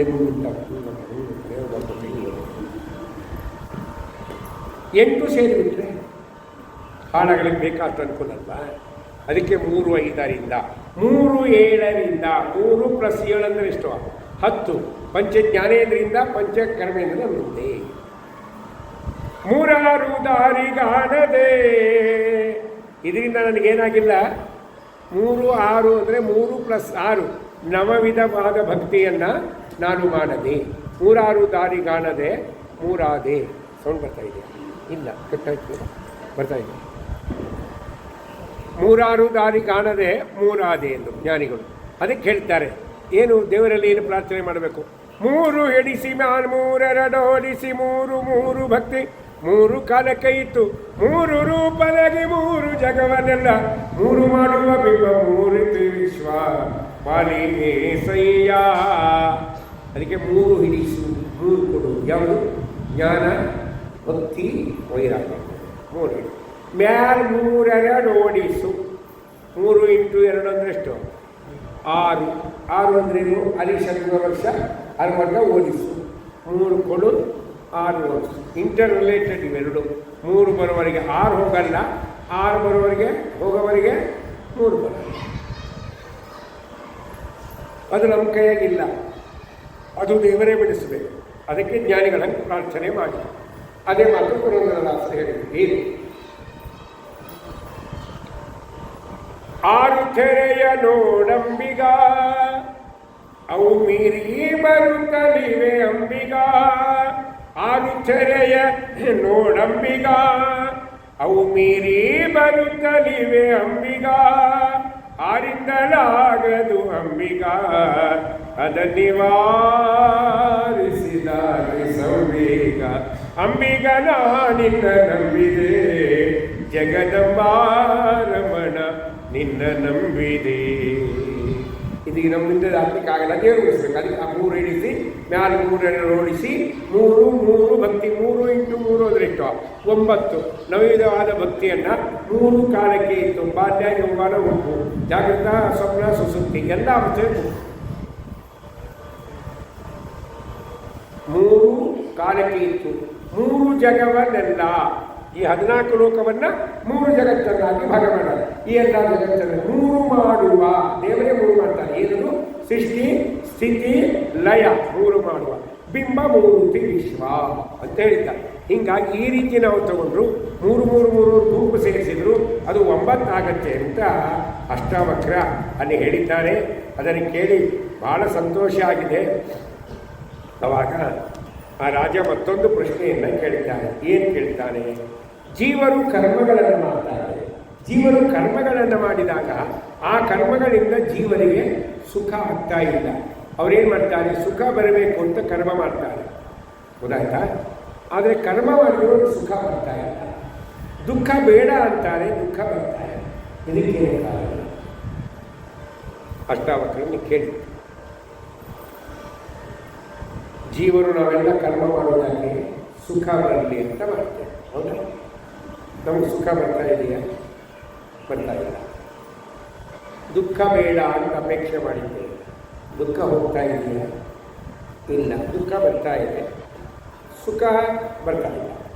ಸುಖ ಬೇಕು ಅಂತ ಆರಾಧನೆ, ಸುಖ ಬರ್ತಾ ಇಲ್ಲ, ದುಃಖ ಹೋಗ್ತಾ. ಇದಕ್ಕೇನು ಕಾರಣ ಅಂದಾಗ ಅದಕ್ಕೆ ಹೇಳ್ತಾರೆ ಇಷ್ಟೇ ಕಾರಣ. ಏನು ಕಾರಣ ಅಂದರೆ ಜೀವರು ಕರ್ಮಗಳನ್ನು ಮಾಡುವಾಗ ನಾನು ಮಾಡಿದೆ ನನ್ನಿಂದ ಆಗತ್ತೆ ಅನ್ನೋದನ್ನು ನಾನದು ನಾನು ನನ್ನದು ಇವೆರಡು ಭಾಳ ಡೇಂಜರ್ ಶಬ್ದಗಳು. ಅದೆರಡು ಬಿಡ್ಲಿಕ್ಕೆ ಬರಬೇಕು. ಅದನ್ನೇ ವಿಜಯರಾವ್ ಹೇಳ್ತಾರೆ, ನಾನು ಎಂಬುದು ಬಿಡು ಕಂಡ್ಯ, ನಿನ್ನ ಮಾನಾಭಿಮಾನಕ್ಕೆ ಹರಿಯನ್ನು ಕಂಡ್ಯ, ಜ್ಞಾನಿಗಳೊಡನಾಡು ಕಂಡ್ಯ, ವಿಷಯತೇನೆಂದು ಮೆದ್ದರೆ ಅದು ವಿಷ ಕಂಡ್ಯ, ಬೀಳುವಿ ಯಮಗುಂಡ್ಯ ಎಚ್ಚತ್ತು ನೀರು ಕಂಡ್ಯ. ನಾನು ಎಂಬುದು ಬೀಳು. ಮೊದಲು ನಾನು ಅಂತ ಬರ್ತದೆ, ಎಲ್ಲೋ ಮೊದಲು ನಾನು, ಆಮೇಲೆ ನಮ್ಮ, ಮೊದಲು ನಂದು, ಆಮೇಲೆ ನನ್ನಿಂದ ನೀರು ಬರ್ತಾವಿಲ್ಲ. ಇದು ಜೀವನಿಗೆ ಮುಖ್ಯವಾಗಿ ಸುಖ ಬರದೇ ಇರಲಿಕ್ಕೆ ಕಾರಣ, ದುಃಖ ಹೋಗದೇ ಇರಲಿಕ್ಕೆ ಕಾರಣ. ಅದನ್ನೇ ಮಾತು ಪೂಜ್ಯರಾಗಿರ್ತಕ್ಕಂಥ ವ್ಯಾಸಪ್ರವೃತ್ತಿಗಳು ಕನಕದಾಸರು ಕೇಳಿ. ದೊಡ್ಡ ಸಭೆ, ಯಾರು ಮೋಕ್ಷಕ್ಕೆ ಹೋಗ್ತಾರೆ ಅಂತ ನಾವು ಹೋಗ್ತೇವೆ, ನಾವು ಎಲ್ಲ ನಡೆದಿತ್ತು ಸಭೆ. ಇಷ್ಟು ಜಪ ಮಾಡೀನಿ, ಇಷ್ಟು ಪಾರಾಯಣ ಮಾಡೀನಿ, ಇಷ್ಟು ಮಡಿ ಮಾಡೀನಿ, ಇಷ್ಟು ಅದು ಮಾಡೀನಿ, ಇಷ್ಟು ಇದು ಮಾಡೀನಿ ಅಂತೇಳಿ ಏನೇ ನಡ್ಕೊಂಡು ಹೋಗ್ತೀವಿ. ಅವಾಗ ಕೇಳಿದ್ವಿ, ಕನಕ ಯಾರ ಮೋಕ್ಷಕ್ಕೆ ಹೋಗ್ತಾರೆ? ಅವರು ಒಂದೇ ಮಾತು, ಸ್ವಾಮಿ ನಾನು ಹೋದರೆ ಹೋಗ್ತೇವೆ. ಎಲ್ಲರೂ ಸಿಟ್ಕೊಂಡು ಮಡಿ ಮುಟ್ಕೊಡುದು, ದಾಳ ಮುಟ್ಕೊಡುದು, ಅಡ್ಡಿ ಮುಟ್ಕೊಡುದು, ಕೂತು ನಾನು ಹೋಗ್ಬೋದು ತಲೆ ಬಿತ್ತನೆ ಅತ್ತಿಗೆ. ಏನು ಸ್ವಾಮಿ ಕನಕ ಹಂಗೆ ಮಾತಾಡ್ತಾನೆ? ಏನು ಮಾತಾಡಲ್ಲ, ನಾನು ಹೋದರೆ ಹೋಗ್ತೀನಿ, ನಾವೇನು ಹೋಗಲ್ವ, ಇಷ್ಟೆಲ್ಲ ಮಾಡಿವಲ್ಲ ಅಂತ. ಅದಕ್ಕೆ ವ್ಯಾಸರಾಜರಂತ ಕನಕ ಅದನ್ನು ಸ್ವಲ್ಪ ಬಿಡಿಸೋಣ, ಗುರುಗಳಲ್ಲಿ ನೀವೇ ಹೇಳಿದ್ರು. ಅವ ಹೇಳಿದ್ದು ನಾನು ಹೋದರೆ ಹೋಗ್ತೀನಿ ಅಂತ ಎಷ್ಟು ಹೇಳಿದ್ದ ಮಾಡುವ. ಕನಕದಾಸರು ಮಾತಾಡೋದು ಕಷ್ಟರಿ. ಹರಿದಾಸ ಸಾಹಿತ್ಯದಲ್ಲಿ ಒಂದು ಮಾತಿದೆ, ಕಣ್ ಕೆಣಕ್ ಬೇಡ, ಕೆಣಕಿ ಕೆಣಕ. ನಾನು ಅಂದರೆ ಅಹಂಕಾರ, ಅದು ಹೋದರೆ ಹೋಗ್ತೇವೆ, ಇಲ್ಲ ಅಂದರೆ ಹೋಗಲ್ಲ. ಅಹಂಕಾರ ಹೋಗಲ್ಲ. ಕನಕದಾಸ ಮಾತು ಭಾಳ ಡೇಂಜರ್, ಅರ್ಥ ಆಗಲ್ಲ. ಒಂದಿನ ಬೆಳಗ್ಗೆ ನಾವು ಹೊರಟಿದ್ದೇವೆ ಕನಕದಾಸ, ಎಲ್ಲಿ ವಿಜಯನಗರದಲ್ಲಿ ಹೊರಟಿದ್ದೆ. ಅದೇ ಗುರುಗಳ ಸಂವಿಧಾನ ಮಾಡಿ ಸುಮ್ಮನೆ ಹೊರಟಿದ್ದು ಬೆಳಗ್ಗೆ. ಯಾವನೋ ಒಬ್ಬರು ನಮ್ಮ ಹತ್ರ ಹುಚ್ಚ ಎದುರು ಬಂದ, ಕೇಳಿದ, ಕನಕ ಎಲ್ಲಿ ಹೊರಟಿಯಪ್ಪ? ಯಾವನ್ನ ಹೆಂಡ್ತಿನೋ ಯಾವನೋ ಎತ್ಕೊಂಡು ಹೋದ, ಅವನು ಹುಡ್ಕೊಂಡು ಯಾವನೋ ಹೋದ, ಅವರ ಅಪ್ಪ ಹುಡ್ಕೊಂಡು ನಾನು ಹೋಗ್ತೀನಿ. ಒಂದು ಮೆಂಟಲ್ ಕೇಸ್ ನಾ ಕೇಳಿದ್ದೇನು, ಅದು ಮಾತಾಡಿದ್ದೇನು, ಹೌದಿಲ್ಲ ಹಂಗ ಈ ಮಾತು ಯಾರಿಗೆ ಅರ್ಥ ಆಗುತ್ತೆ? ಅವ್ರು ಮಾತಾಡಿಸೋದು ಕರೆಕ್ಟೇ ಮಾತಾಡ, ನಮ್ಗೆ ಅರ್ಥ ಆಗಿಲ್ಲ.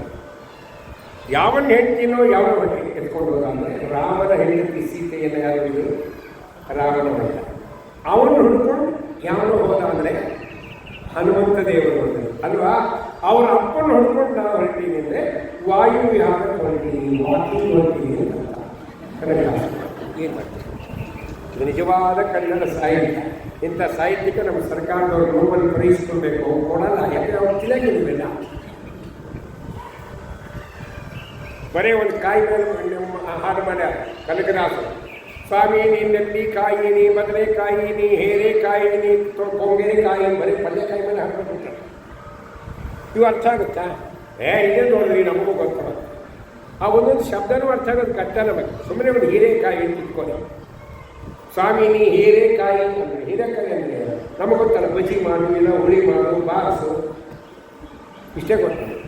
ಅವ್ರು ಹೇಳೋದು ಹೀರೆಕಾಯಿ ಅಂದರೆ ಈ ಹೀರೆಕಾಯಿ ಅಲ್ಲ ಸ್ವಾಮಿ, ನಮ್ಮಲ್ಲಿರ್ತಕ್ಕಂಥ ಕಾಮ ಕ್ರೋಧ ಮದ ಮತ್ಸರಗಳನ್ನು ಹೀರಿ ಪ್ಲಸ್ ಕಾಯಿ ಇಜಿಕೊಂಡು ಹೀರೆಕಾಯಿ ಅಂತ ಕರೆಕ್ಟ್.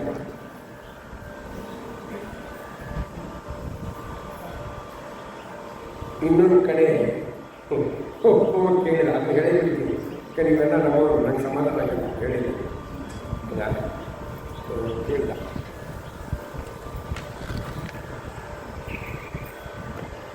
ಎಮ್ಮೆ ಈತು ಅನ್ನೋ ಒಂದು ಶಬ್ದ ಇದೆ. ಏನಿದೆ? ಎಮ್ಮೆ ಈತು ನಿಮ್ಗೆ ಅರ್ಥ ಆಗಬೇಕಲ್ವ? ಎಮ್ಮೆ ಕರು ಹಾಕಿತ್ತು ಅಂತ. ಇದನ್ನು ಕನಕದಾಸರು ಹೇಗೆ ಹೇಳಿದ್ರು? ಎಮ್ಮೆ ಈತು ಈಜಿ ಶಬ್ದ, ಹೌದಾ? ನಮಗೆ ಅರ್ಥ ಆಗುತ್ತೆ. ಎಮ್ಮೆ ಕರು ಹಾಕಿ, ಇದನ್ನು ಕನಕದಾಸರು ಹೆಂಗೆ ಹೇಳಿದ್ದಾರೆ? ಕನಕದಾಸರು ಹೇಳೋ ಸ್ಟೈಲ್ ಏನು ಗೊತ್ತಾ?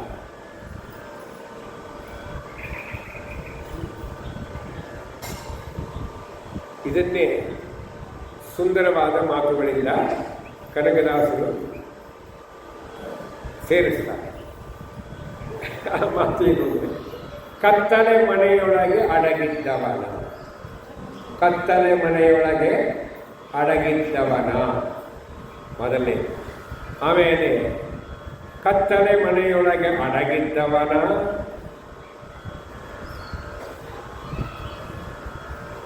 ಹೋಯ್ತಾನೆ.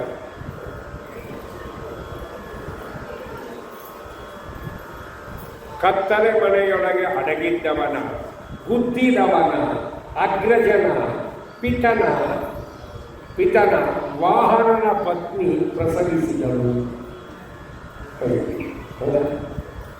ಈ ಶಬ್ದಗಳಿಷ್ಟು ಪ್ರಯೋಗ ಏನರ್ಥ ಆಯಿತು? ಕತ್ತಲೆ ಮನೆಯೊಳಗೆ ಅಡಗಿದ್ದವನ ಯಾರು? ಕೀಚಕನ, ಗುದ್ದಿದವನ, ಸಂಹಾರ ಮಾಡಿದವನ ಹಿಂಸೆ ದೇವರ, ಅಗ್ರಜನ ಅಣ್ಣನ ಯಾರು? ಧರ್ಮರಾಜನ, ಪಿತನ ಯಮದೇವರ, ವಾಹನ ಕೋಣ, ಅವನ ಪತ್ನಿ ಎಮ್ಮಿ ಪ್ರಸನ್ನ.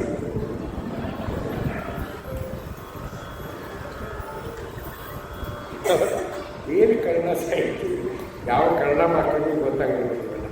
ಹೌದಿಲ್ಲ, ಶಾಸ್ತ್ರದ ಮಾತುಗಳು ಅದು ಬೇರೆ.